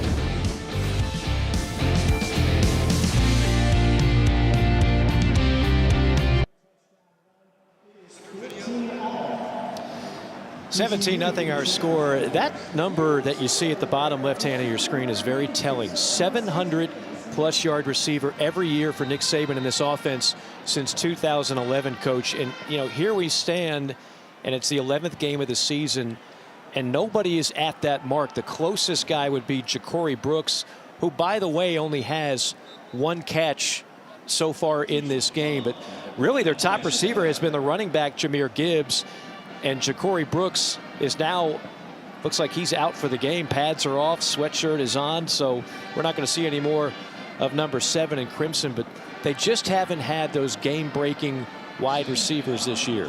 They have not. And Ja'Cory is their guy. He's got 530+ yards, which is far off from what they really usually have here. They tried to hit him a couple times deep on the corner route, but he was well covered. Young, Coxon fires, and that one out of the reach. Number 19, Kendrick Law. He's one of those freshman wide receivers that they're so high on.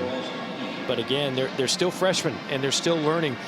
Isaiah Bond, we haven't talked about him much, but that's the guy we were told to keep our eye on in this ball game, particularly if the score gets a little bit more out of hand. Right now, it's still very competitive in a 3rd and 5 facing this Bama offense. Well, Bond, if you remember, ran that jet sweep that they pitched the ball to him and he fumbled the ball. So, you know, turning that ball over might put him in the doghouse a little bit. They'll go trips to the far side here on 3rd down and 5. 11:51 to go in the 3rd quarter. Young again, all day to throw, and in and out of the hands of 84. That's the tight end Amari Niblack, and Niblack with Cameron Latou out today. We were told we'd see quite a bit of opportunities for number 84. He had one here. He did. They dropped 8 again. He finds the little hole in the middle, ball is in his hand, he looked away to feel the hit coming at him. And again, I keep going back to it. You catch the football with your eyes. You have to have your eyes lead it to your hands and lock it away. And he looked at the defensive back.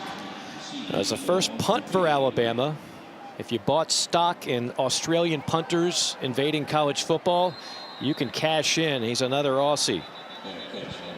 A fair catch at the 31-yard line, but some laundry on the field.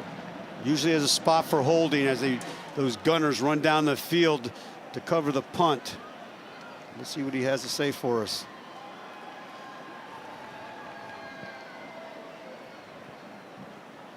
We're just going to put him in a tough spot, Mike.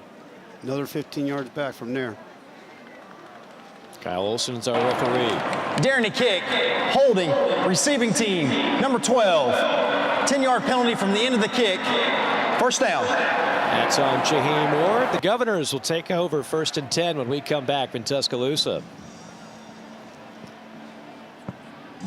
What's the penalty differential?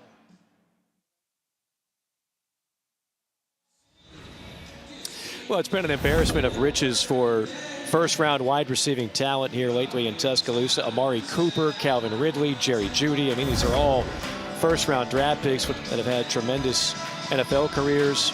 Ruggs, the Heisman Trophy winner, Devontae Smith, Waddle, Jamison Williams from a year ago. I mean, it's just every time you've watched or covered an Alabama game over the years, their wideouts have been a nightmare for defensive coordinators to cover up, because even if you've got one double teamed, that's another first rounder who's about to beat you. This year has been a little bit different dynamic. There has been, and you're absolutely right. They used to just funnel them in one after the other. And this year, their guy that they want to make a real big job was Ja'Cory Brooks. And he is not stepping up completely to the plate. And that goes back to our conversation we had earlier about the chemistry that Bryce has not been able to work with through the practice time. Governors with it. And good night. What a pop by Brian Branch. McCray got it and thought he'd be able to find some daylight. Number 14 and Cripson had other ideas. He came down there and he has a bad attitude when he get there. He takes off through the thing, does a nice job keeping his head out of the contact, and flattens McCray. You're talking about receivers though, Mike. McCray is 1,000-yard receiving. He's only the 4th player in Austin Peay history. He reached that mark in this ball game. 2nd down and long. Slithering his way for a couple is C.J. Evans. Will Anderson racks up another tackle. Still a lot of starters out there for Alabama, and a lot of that has to do with the score. I can tell you this, I mean, watching the teams prep this week, going to practice on Thursday, listening to the coaches yesterday, they weren't going to take this game lightly, and they weren't going to just rest guys. They want to continue to stay sharp. Big one coming up next week right here at Bryant-Denny Stadium, the Iron Bowl against the Auburn Tigers. Being at practice was yesterday. This is a big play right now. They have to stay on the field here. They emptied the backfield. It's got to come out of that quick. Stacking the receivers each way. On 3rd and long, DeLillo rolling out. Spins and completes the pass to the 26. Well shy of a first down. It's Cam Thomas on the reception, but only good for a couple of yards. That's a rare 3-and-out that we've seen in this game. Austin Peay has had some success on offense, but not that time. They came after him last time on the punt. I'd be curious to see if they set up a return here on this one, because they'll get a really good field position getting past the 50 with a good holdup by the punt return team. McKinstry back to receive. Always dangerous when the ball is in his hands. High spiraling kick and a fair catch called for at the 34.5. And that's where Alabama will take over. Let's say hello again to Lauren Sisler. Hey guys, you know, the theme this week for Alabama has been recapturing the culture. Nick Saban told the team, if anyone can watch you practice and prepare for this game and know who you're playing against, then that's an indictment on who you are. He said, let's not get humiliated to get motivated. He feels this team has really responded well in practice this week. He saw them compete hard, physical toughness, and really trying to play up to that Alabama standard. I thought, Lauren, the comments from Nick Saban when he huddled his team after practice the other day were very, very strong. And he said it's not who we play, it's who we are and what we do. And he doesn't want anybody to ever have to question the culture of this program. There's a deep ball and a wide open man at the 25-yard line. That's Burton. Burton with a shake at the 20, inside and out of bounds at the 15-yard line. A 50-yard gain, the biggest one of the day for Alabama. That was right on time. Coach Saban talked about explosives. Here's a little stutter step, and he just runs by the guy because the corner thinks they're going to run the ball into the flat on a naked. Bryce steps back in the pocket and launches one. He's thinking he's got safety help there, right? Why else would you let the man run right by you? He did have safety help with the 5-5-1 blitz, but the safety didn't get over top. Right. But the other thing he did, you know, the throw on the money here coming back. And the other thing I used to always tell defensive backs here that my man number 2-4 did, if you're watching the quarterback throw the ball in man-to-man coverage, then you're going to watch the receiver catch the ball. That's a problem. 2nd down and 5 with McClellan to the left of Young. Feeds him. McClellan to the 5. McClellan to the end zone for the 2nd time today. They came back with that old Packer double G sweep to the right that, you know, old Vince Lombardi made famous. Coach O'Brien kind of rolled out his chest today talking about that play, and he walks right on into the end zone. That's the drive they needed, Mike. That is the drive they needed. All set up by the big pass play, 50 yards, Young to Burton. First 2 touchdown game of the career of Jace McClellan. His career day continues, 156 yards with those 2 scores as Reichard tacks on the extra point. 24-0 score with 8:43 to go in the 3rd. Nice job here coming in. Got the big pass play, then here comes the double guards with the block and the seal. Slides up in through the middle, takes it into the end zone, and here comes a little dancing and happy.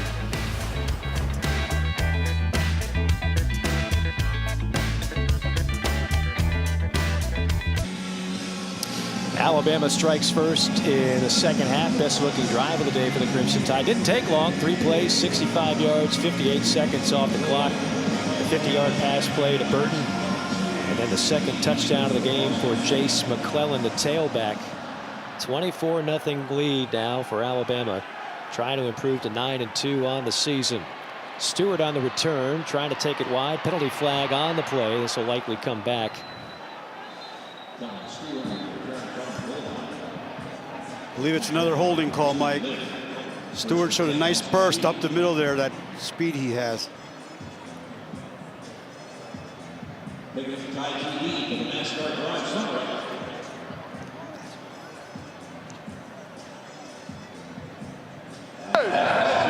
is no foul for holding on the kickoff. First down. Lauren Sisler, what do you have? Hey, look, we got some solid dance moves going on after that last touchdown. The Sisler here, the dance machine, I approve, with some dance moves. Oh yeah, got to get into it. Woo! Look, you know, I got to tell you, down on the sidelines here, you see the spark of energy. This is one thing the players talked about yesterday, talking to DeCorey Brooks and Kool-Aid McKinstry, that really this energy and this excitement came back to the team last week against Ole Miss. After the game, seeing them smile, seeing them having fun, being able to dance on the sidelines. And we've been seeing that over here just after that touchdown. The guys are smiling, they're having fun again. And that's been a key word from Nick Saban and the players this week. Getting back to having fun on a more consistent basis. Yeah, you got to. No fun on that handoff exchange to Samuel. And Lauren will be having some more fun, maybe some more dancing in the 4th quarter as this thing continues to move. Look, I think... Oh, yeah. having done a number of Alabama games over the years, I mean, this is kind of uncharted territories. They haven't been this late in the year where they're almost mathematically out of it since 2010. You look at the last 12 seasons, and when you're playing in late November, you're still thinking national title if you're Alabama. That's not likely to happen. You've got less than a 15% chance of actually making the college football playoffs. So how do you stay motivated, Coach, when you realize some of your goals might not be met this season? Well, the thing I love about Coach Saban is he always talks about the process, and you only get 12 of these games. You're guaranteed 12 football games, and that's it. This is number 10 on the schedule, so you have to be excited to play these football games no matter what the circumstances are, with all the hard work that you put into it. So it's another football game, and I'm glad they're using the word fun. Coach Saban is hopefully having fun because he got that explosive play. He wanted one, he got one, and now he might have himself a 3-and-out on defense. That one was intended for Stewart on the play, a 4th and 4. Now if you're Austin Peay, forget about analytics. You might be just thinking, we got to get something going before this one gets out of hand. And I know it's against the book to go for it from your own 39, but why not? You just put a dagger in my heart when you use the term analytics.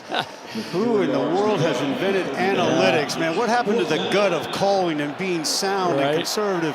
And I'm not buying into this 4th and short. He's going to try to draw him off sides. No, he's not. They're going for the flea flicker. And it's fumbled, and it's pounced on by Alabama's Damon Payne, the redshirt freshman.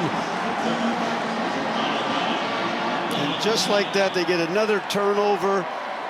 2 turnovers for the day, and look at the scoring position. And what I mean by this, it's 24-0, Mike, with an opportunity here now to go bang at the snap of a finger and make it 31-0. Yeah, I don't know if analytics would tell you to go for it in this spot or not, but I do know if you want to play like this to work, you got to have a good exchange. And Samuel and DeLillo did not get one there, and that play was doomed the moment that ball hit the ground. I really thought they were going to try to draw him off sides. And now you got the best starting position of the game if you're Alabama from the 29 of the Govs. Young, play action, looking deep. Now we'll go underneath. Caught at the 30. That's Oots, the tight end, breaking tackles, rumbling, stumbling inside the 20 down to the 18-yard line. Gain of 12. I tip my hat to Austin Peay there. Again, coach wants explosives, but they went 2 verticals up on the sidelines, and it was well covered with their quarters coverage, and he had to dump it off again into the flat to Oots. Yeah, they wanted the deep shot, settled for underneath, worked out well. This one will not work out so well. It's Roydell Williams on the carry, no gain on the play. Simmons on another stop for Austin Peay.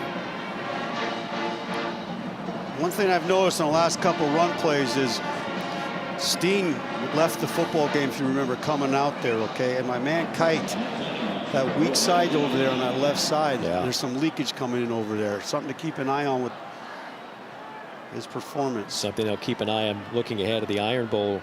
I'd love to have a healthy Tyler Steen back at that left tackle spot. Play clock down to 7. Blitz coming. Young hit as he throws, and it's incomplete. That's the second time he's got walloped from the backside. Darrell Rogan, the bandit back, making the shot. Coach Chaps is doing a good job of really disguising their blitzes here. First time they come off on a weak side safety blitz, coming up through the left gap, the B gap opened up like the Red Sea there, and he had a clean shot. That's 2 clean shots at the quarterback. This is actually a game where they're going to have some film to take a look at and work on for next week. Bama 3 for 7 on 3rd down.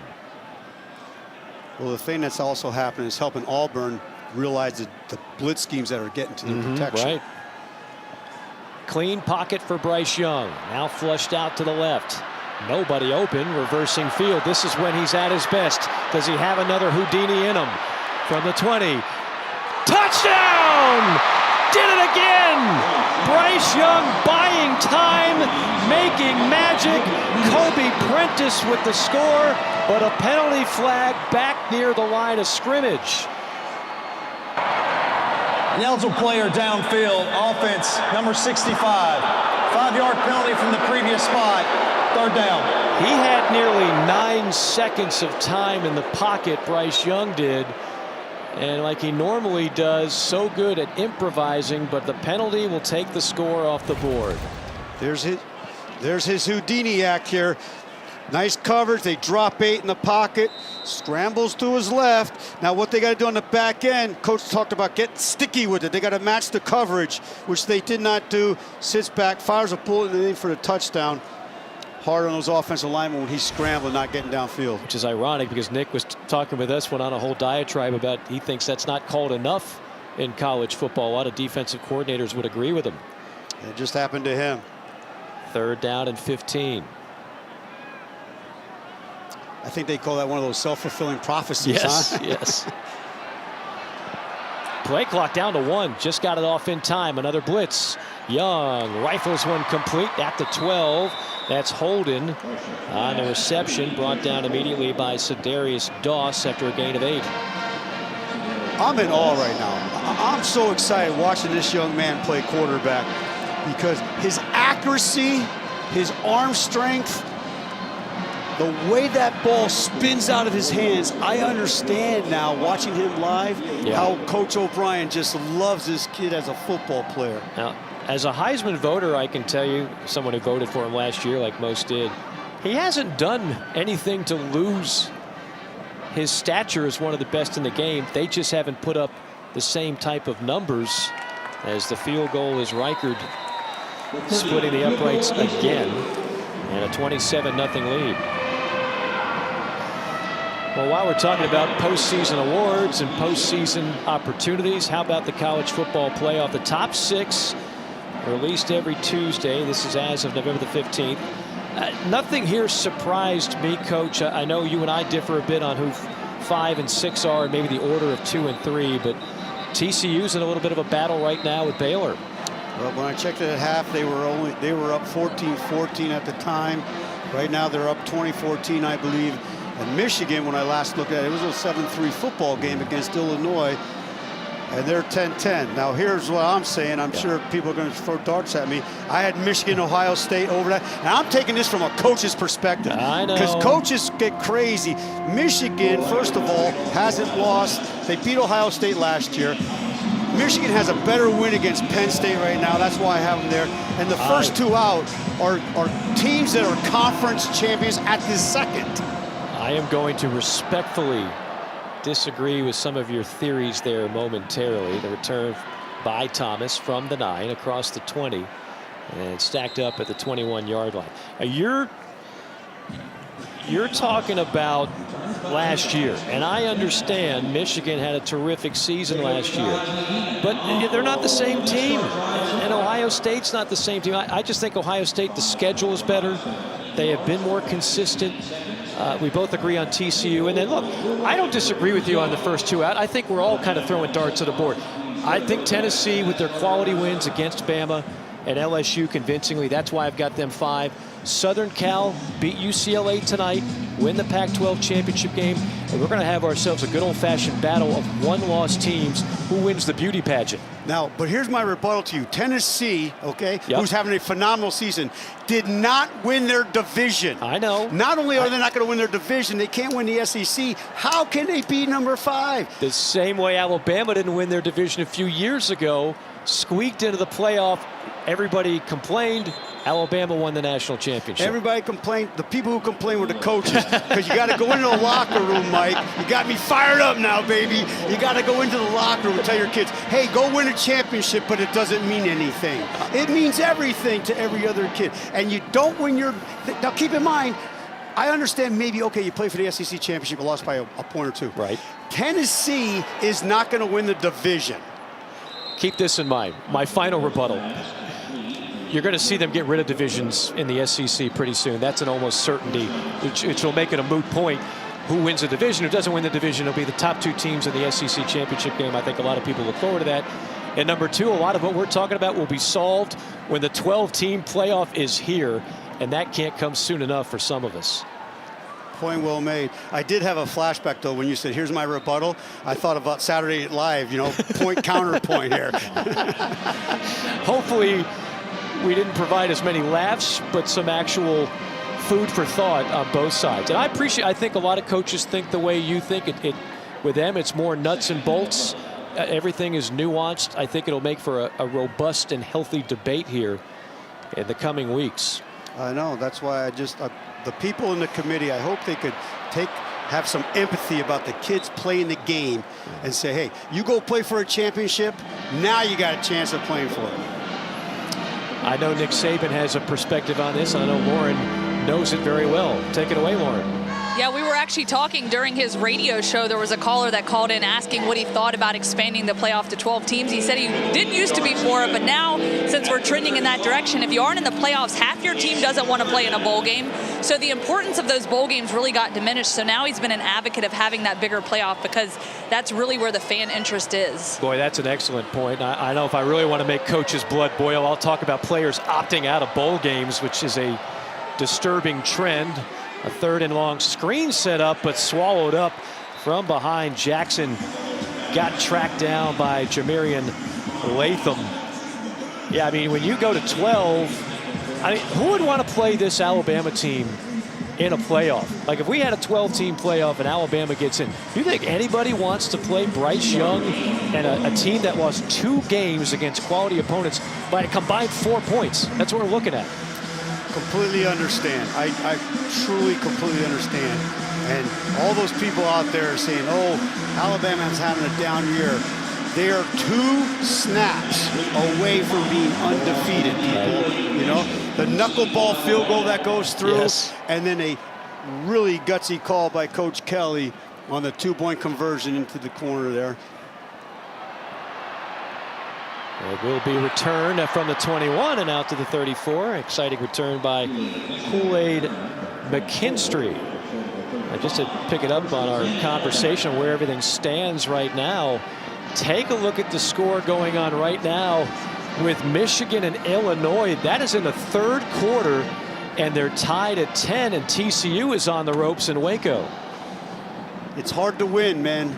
It's hard to win. So I understand that. I hope Michigan's not looking ahead to Ohio State, and then all my stand on the pedestal and beat my chest for Michigan is going to go right out the window, and that team in Columbus is going to jump right over my lap. We'll talk to our producer, Alex, and see if we can change your graphic before the end of the broadcast if you want to flip-flop Michigan, Ohio State.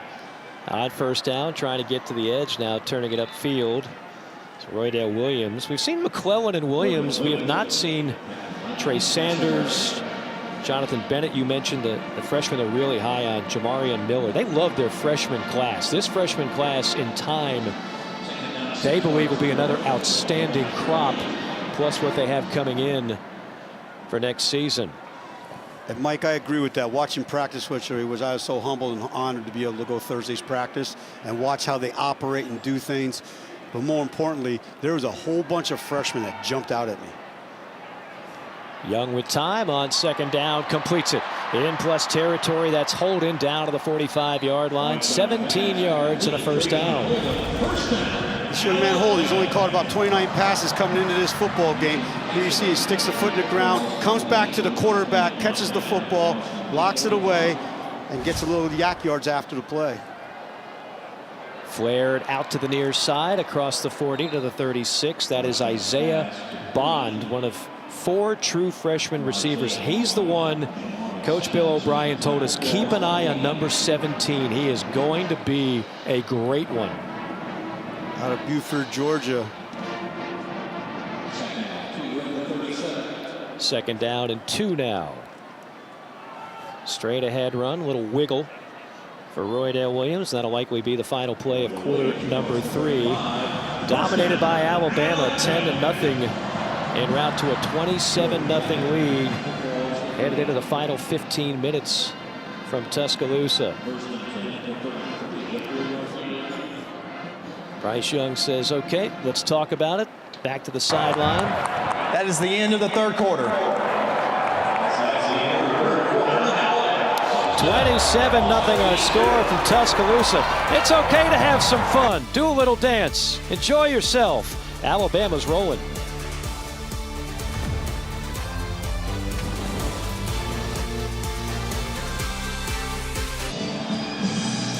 Well, if you had Bryce Young taking snaps in the 4th quarter on your bingo card, you're feeling awfully good right about now. I don't think many people would have expected it. 27-0, not the score that a lot of people expected, and perhaps Nick Saban wants to see another successful drive capped off before we see perhaps Jalen Milroe or Ty Simpson in this fourth quarter.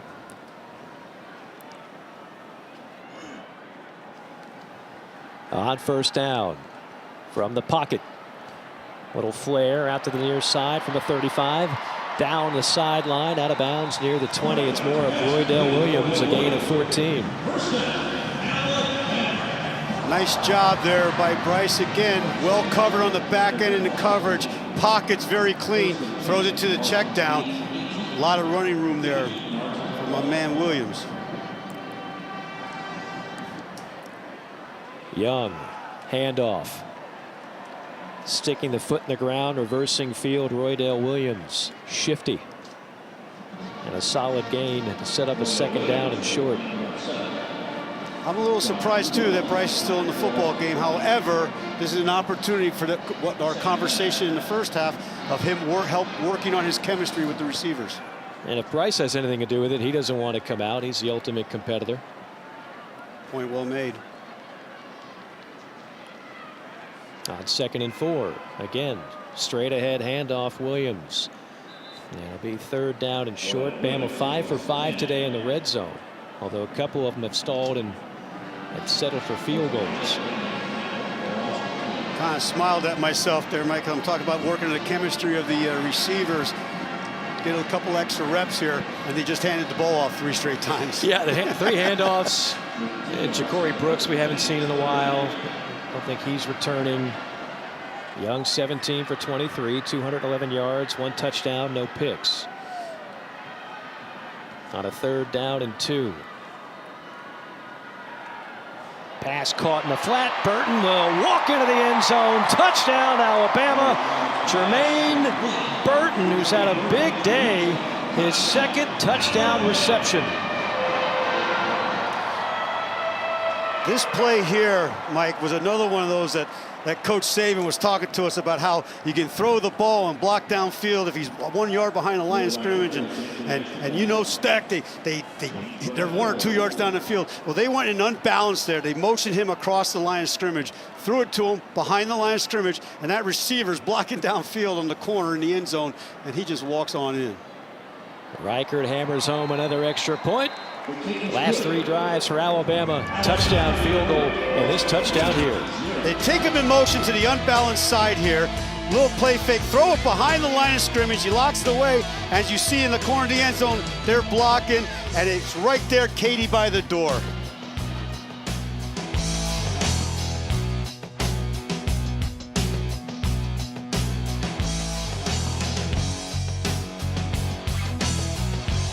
Our score here in Tuscaloosa. Mike Morgan, Dave Steckel, Lawrence Sisler. Okay, don't ask me to explain the analytics that go into this, but when the computer spits out a number, you got to pay attention to it, right? Alabama still has a 15% chance, according to the playoff predictor, to make the college football playoff. Now, take that percentage for what it's worth, as the return is out to the 20 for Cam Thomas, the Birmingham native.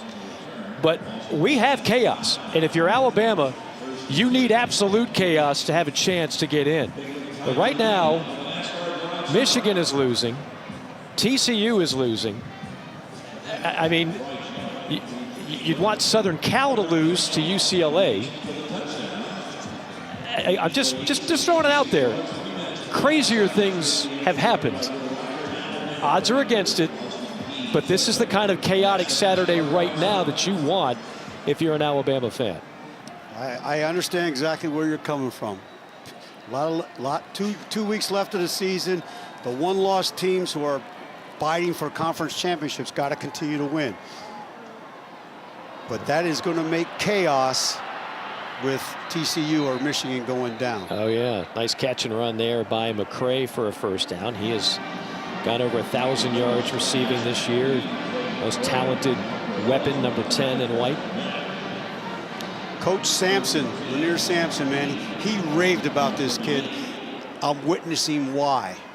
On video, he does not look explosive as he is playing here today. He's caught 9 touchdowns on the season. This will move the chains. Trey Goodman on a first down reception to midfield, a gain of 12. Trey Goodman, another receiver who's quick, has very good hands. You know what really shocked me, too, about this football team? The captains on the offense are both the receivers, Goodman and McCray. That's kind of impressive for that receiver room. Yeah, no doubt. This Austin Peay team came in leading the Atlantic Sun in points per game, yardage, and defensive yardage as well. They also average over 200 yards rushing, 200 yards passing a game, so they can beat you on the ground and in the air. Great tackle that time by Dallas Turner. He's had a big game from the linebacking spot. He's from Aquinas down there in Florida, and he is a long, good-looking football player. Young, sophomore. One-on-one, and completely shadowed was DeCamba. Terrion Arnold, starting DBs, still in the game for Alabama. At least one of them is. Yeah, St. Thomas Aquinas is a factory of high school talent that goes on to play D1. Several have gone on to the NFL, and several have played their college ball for Nick Saban at Alabama. Pretty good pipeline. It is. And George Smith was the longtime matriarch of that program. Now he's the athletic director there. But they just keep pumping them out. And to the best of my knowledge, if I remember correctly, Jason Taylor was helping coach a little bit before he went over to Florida and coach. So it is a factory down there in Florida. Governors 3 for 11 on third down. Bama rushing 4. Quick slant, caught. It'll be a yard or two short. Stewart on the grab. Obvious 4-down territory the rest of the way for Austin Peay. Absolutely. Coaches, he went through it on fourth down the last time when it was 4th and 4.5. He's going through it this way here. He wants to keep on going, man. His attitude is you don't say whoa in the middle of a horse race, you know it?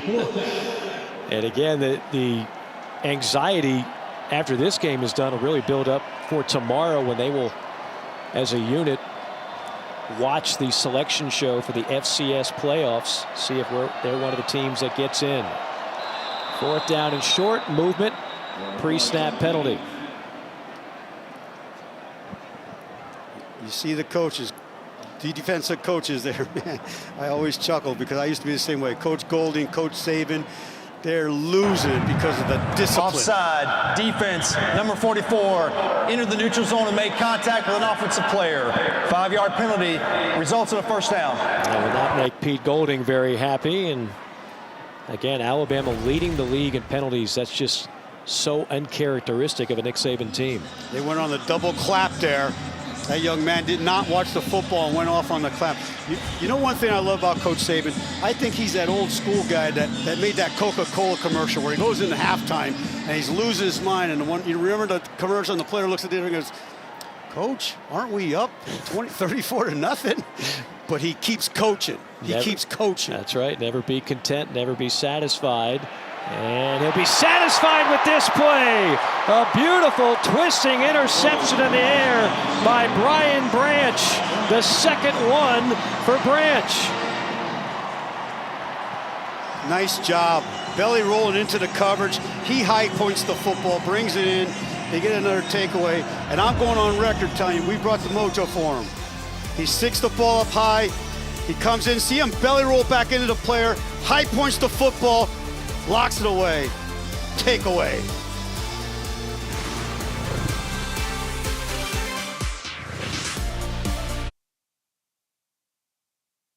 A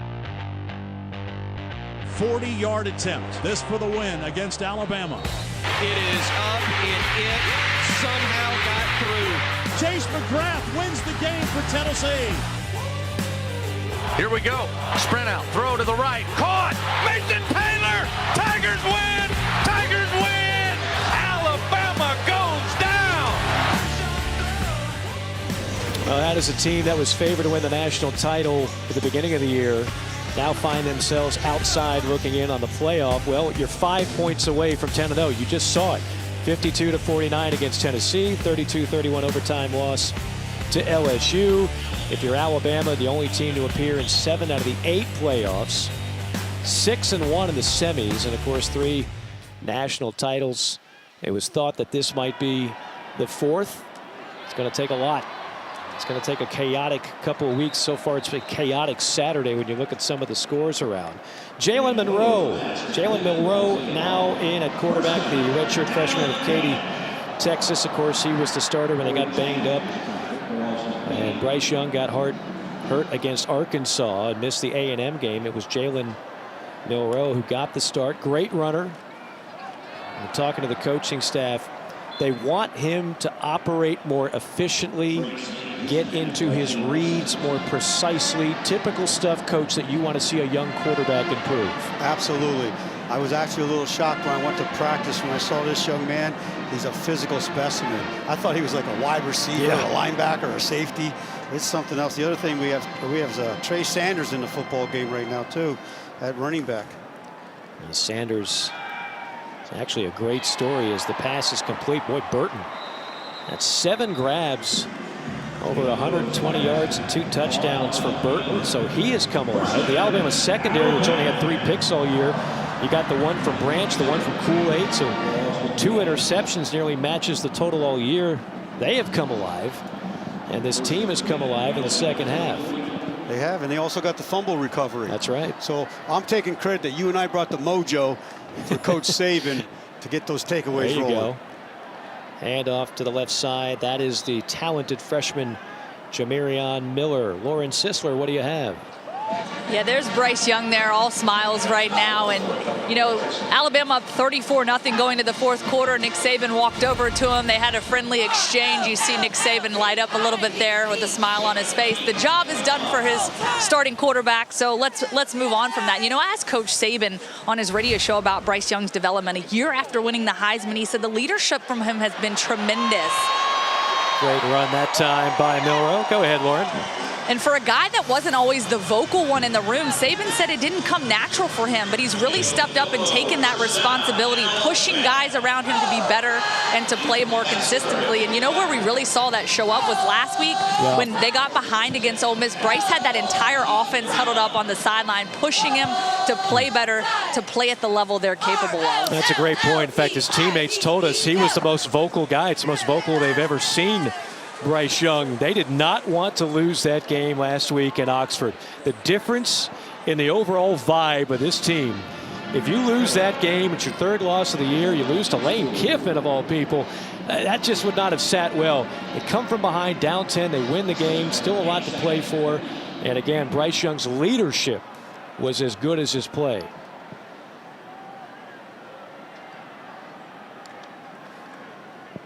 With a 2nd down and 3. Milroe will keep it. Now with Alabama about to salt this one away, you start thinking about the Iron Bowl. And it's one of the most entertaining games every year. How about last year? Quadruple overtime. And boy, was Bryce Young calm, cool, and collected. That clinched the Heisman for a lot of voters such as myself. Carnell Williams, of course, is now the head coach, the interim head coach for the Auburn Tigers, coming off his first career win. He knows a thing or two about that rivalry as a former player. It's always fun, Coach. You know about rivalries during your time, no matter where you were at, what stint you were at, and it doesn't get any better than the Iron Bowl. There are rivalries at every level of football. They're special, they're dynamic, and I've never been anything part of Alabama and Auburn with that rivalry. I've got to watch it on TV.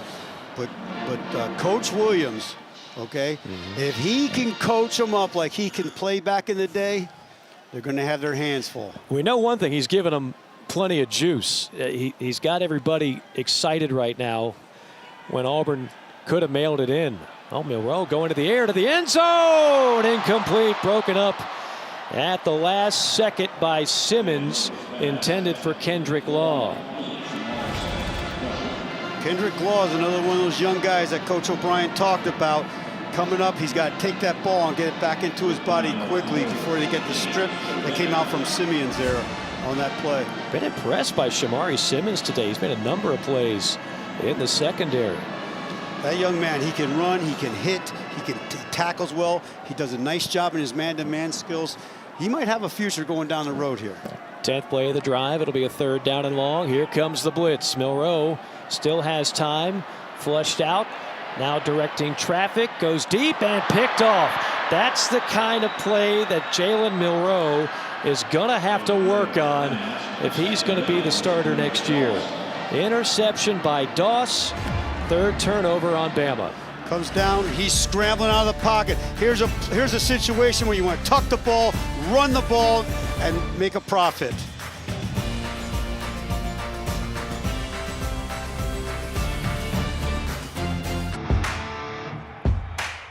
This game has had a lot of significance over the last few years. Certainly, no different this year. And the state of Alabama is crimson. Holy cow! Auburn has won the Iron Bowl! It doesn't get better to Auburn, Alabama. Cap off the regular season every year. One of the best rivalries in all of sports. Auburn, Alabama will take place here at Bryant-Denny 1 week from today. For Alabama, it'll be a chance to have another 10-win season, and who knows after that. For Auburn, we'll talk about nothing to lose. You go into that game, got an interim coach. Postseason, not a real factor for the Tigers. You just come in here and say, this is our Super Bowl. This is the one. And Lauren knows a thing or two about that matchup, covering it throughout the years. Yeah, I've been fortunate to be here in the state of Alabama since 2011, so over the decade mark, and just being a part of so many of those Iron Bowl games, the rivalry just runs so deep. And really coming into this matchup, you said it there, yes, the Auburn Tigers, they were coming off a 5-game losing streak, really had nothing to lose, nothing to gain. They get a win against Texas A&M with Carnell, and I really think that's a football team that's going to come in here next week and play with a lot of heart. They will give Alabama their best football, their best run, and I think Alabama will do the same. It's a game that you literally wipe the slates clean, and I think it's going to be a lot of fun. And it's a unique rivalry that is unlike anything else I've ever been a part of. No, we've learned the lesson several times. The better team does not always win that game. Unlike a lot of rivalries where it's chalk, there's been a number of upsets in the Iron Bowl. Coach, I know you're excited because you've been raving about 32, Deontay Lawson. You think he's going to be a dude. The coaches think he's going to be a dude. He almost had a pick six. He almost had that pick six. He got to look the ball into his hands. I absolutely love this young man. His change of direction. Coach says he's going to be a super leader next year on the football team. He can play in the box. He can play in space. And he had a pick six, a linebacker's dream there. Your eyes, when you talk about Deontay Lawson, reminds me when I was a kid and I knew there was a Nintendo under the Christmas tree. It was just that type of pure exuberance. Well, Nintendo's way over my head, dude. Technology is not my game. You could ask my darling wife. You're more of a Commodore 64 guy. I am, man. Coach, I was hoping that you were going to know about the Nintendo, and I'm sad to know that you not even know about Tecmo Bowl. Come on, man. That's Bo where Jackson getting it done on Tecmo Bowl. Now I'm going to be that's on where ESPN. I learned all my coaching. Because here's a great, beautiful thing about Tecmo Bowl. You only have 8 plays to choose from, Coach. So I felt like I was Vince Lombardi in that game. Okay. I can handle it. All right, you young pups. I'll tell you what, I'm going to flash you guys back because I was the pinball wizard and I had the old electric football game, man. Yes. Come on now. He's not afraid to use an abacus. He is Coach Dave Steckel. Mike Morgan with Lauren Sisler, and Coach is heartbroken when Deontay Lawson dropped it away, a pick six. Deontay.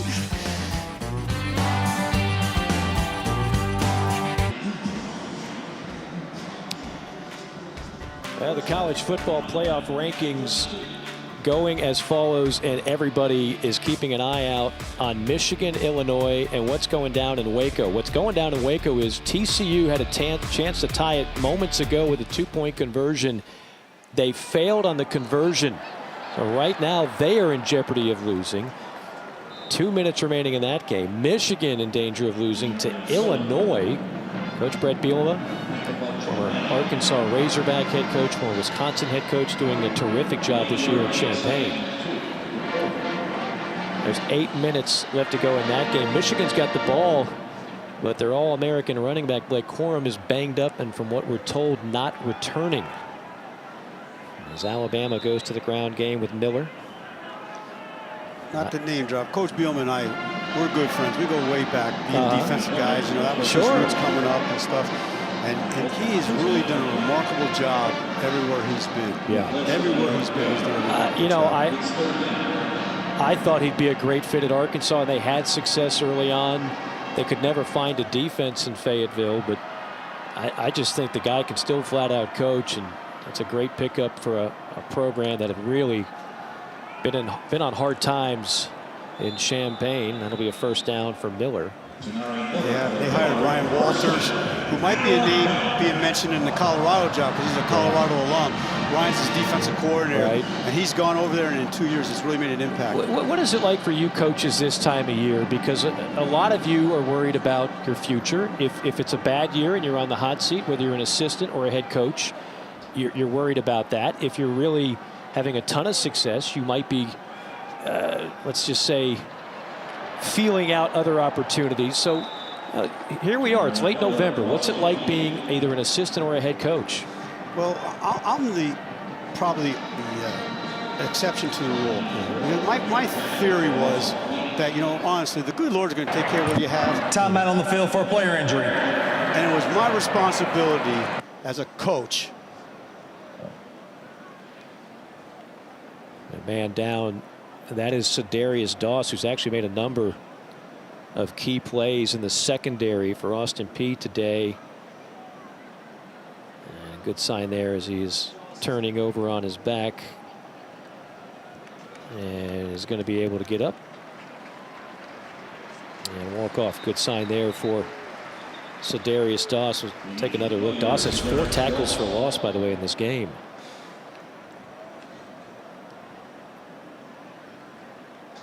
I missed the contact there. He was standing there around the pile, and it looked like a little bit of it was friendly fire there. I'm not sure if it was his shoulder or his neck. He's smiling over there, so that's a good sign. That's a definite good sign. But what about the coaches who know that they're on the hot seat this time of year? I mean, how do you handle that? I know that wasn't a thing that you had to handle a whole lot, but every coach goes through it at least once or twice. Oh, absolutely. The old saying, there's 2 types of coaches. Those who've been fired and those who are going to get fired, Right. And this happened in my career. But I'll know this, like I was at Rutgers. We got let go with a couple games left in the season. And I purposely turned my desk around because what happens is these coaches, there's a whole lot of closed doors going on because they're worried about their future. Sure. And you know what? A long time ago, I really thought about having to be, make a significance in these kids' lives. So I got time to look for a job, okay? And I wanted to take care of the players. I know I'm throwing I out there a lot, but you have to take care of the program, and that's your integrity, and then something good's going to happen down the road. It's Ty Simpson in at quarterback and gives us an excuse to talk about the freshman out of Martin, Tennessee. They are very enamored with Ty Simpson. He is the son of a coach, the son of Jason Simpson, the head coach of UT Martin. They love his arm. They love his smarts, his feel for the game, his poise. There's going to be a legit battle for who's going to replace Bryce Young next year, and Ty Simpson certainly will be in the thick of it. No questions asked on that one. When we asked Coach O'Brien about that, did you see that smile he put on his face yesterday? And I know from my perspective, I love coaches' kids because they're little gym rats. They're always around the coach. They're at the football field. My son's a football coach. My grandson goes to practice with him all the time. He's running around that football field and stuff. And they learn the game early on, when you're sitting on that lap watching the video. That was Trey Sanders on that last carry, who actually played for Cadillac Williams at the IMG Academy in Florida when Cadillac was the running backs coach a few years ago. Boy, has that changed in a hurry. We're learning a lot about the backups for Alabama on this drive, which will be 8 plays long after this 3rd and 3. Handoff, the dive, and a run by Miller. Well, Stack, first up, it's been a pleasure working with you today. Some final thoughts. Timeout. Austin Peay. Their first of the half. 30 seconds in length. Some final thoughts on what we saw today. At times it was a little bit sloppy for Alabama with the turnovers, but the Crimson Tide and their talent certainly prevail. What does this game mean looking forward to next week's Iron Bowl and of course beyond that? It's always better to prepare for a game when you win a football game. There's no questions asked about that. And what I think happened today was the one positive sign that Coach Saban's going to be, I hope, feel really good about is the turnovers. They got 3 today. And he talked about that. We talked about that with him in there. He was passionate about that. The other thing, and my memory's not perfect on this one, but I think they only had 3 or 4 penalties. You know, they were averaging an unbelievable amount of penalties before in the football game. So those are 2 things that he improved in. You know, you get 3 turnovers, 4 penalties. Those are the things that I think make you really feel good going into a rivalry game in the Iron Bowl. On the other side, they're getting shut out, but I like the moxie. I like the attack by Austin Peay, and I really hope that they get a bid to the FCS playoffs. A 4th and 2 for Simpson, puts it right on target. That's another young man they're high on, Emmanuel Henderson, who for a time was considered the #1 athlete in the country out of high school. He has gone through a couple of different positions. They like him at the wide receiver spot, and he'll be certainly big in the plans down the road. Did you see that pass that tie through? Yeah. I mean, that was accurate. It spun well. I can see why Coach O'Brien had a big old smile on his face. Arm talent. Could be the final play of the game. And you don't have to take another snap if you're Alabama. And the Crimson Tide are going to improve to 9-2 on the year with a matchup with in-state Auburn next week in the Iron Bowl. Bryce Young adds another couple of touchdown passes today. The defense pitches another shutout. And Alabama, fresh off that come-from-behind win against Ole Miss, didn't have to sweat it out as much this week, but will gladly take another victory. 34-0, your final score. Coach, some final thoughts quickly. My thought real quick is I like the fight in Austin Peay, and I tell you what, I like how Alabama responded in the second half, and now they can build on going to the next game. Coach, pleasure working with you, with Lawrence Sisler and our entire SEC Network crew. This is Mike Morgan saying so long from Bryant-Denny Stadium in Tuscaloosa. 34-0, your final score. So long, everybody.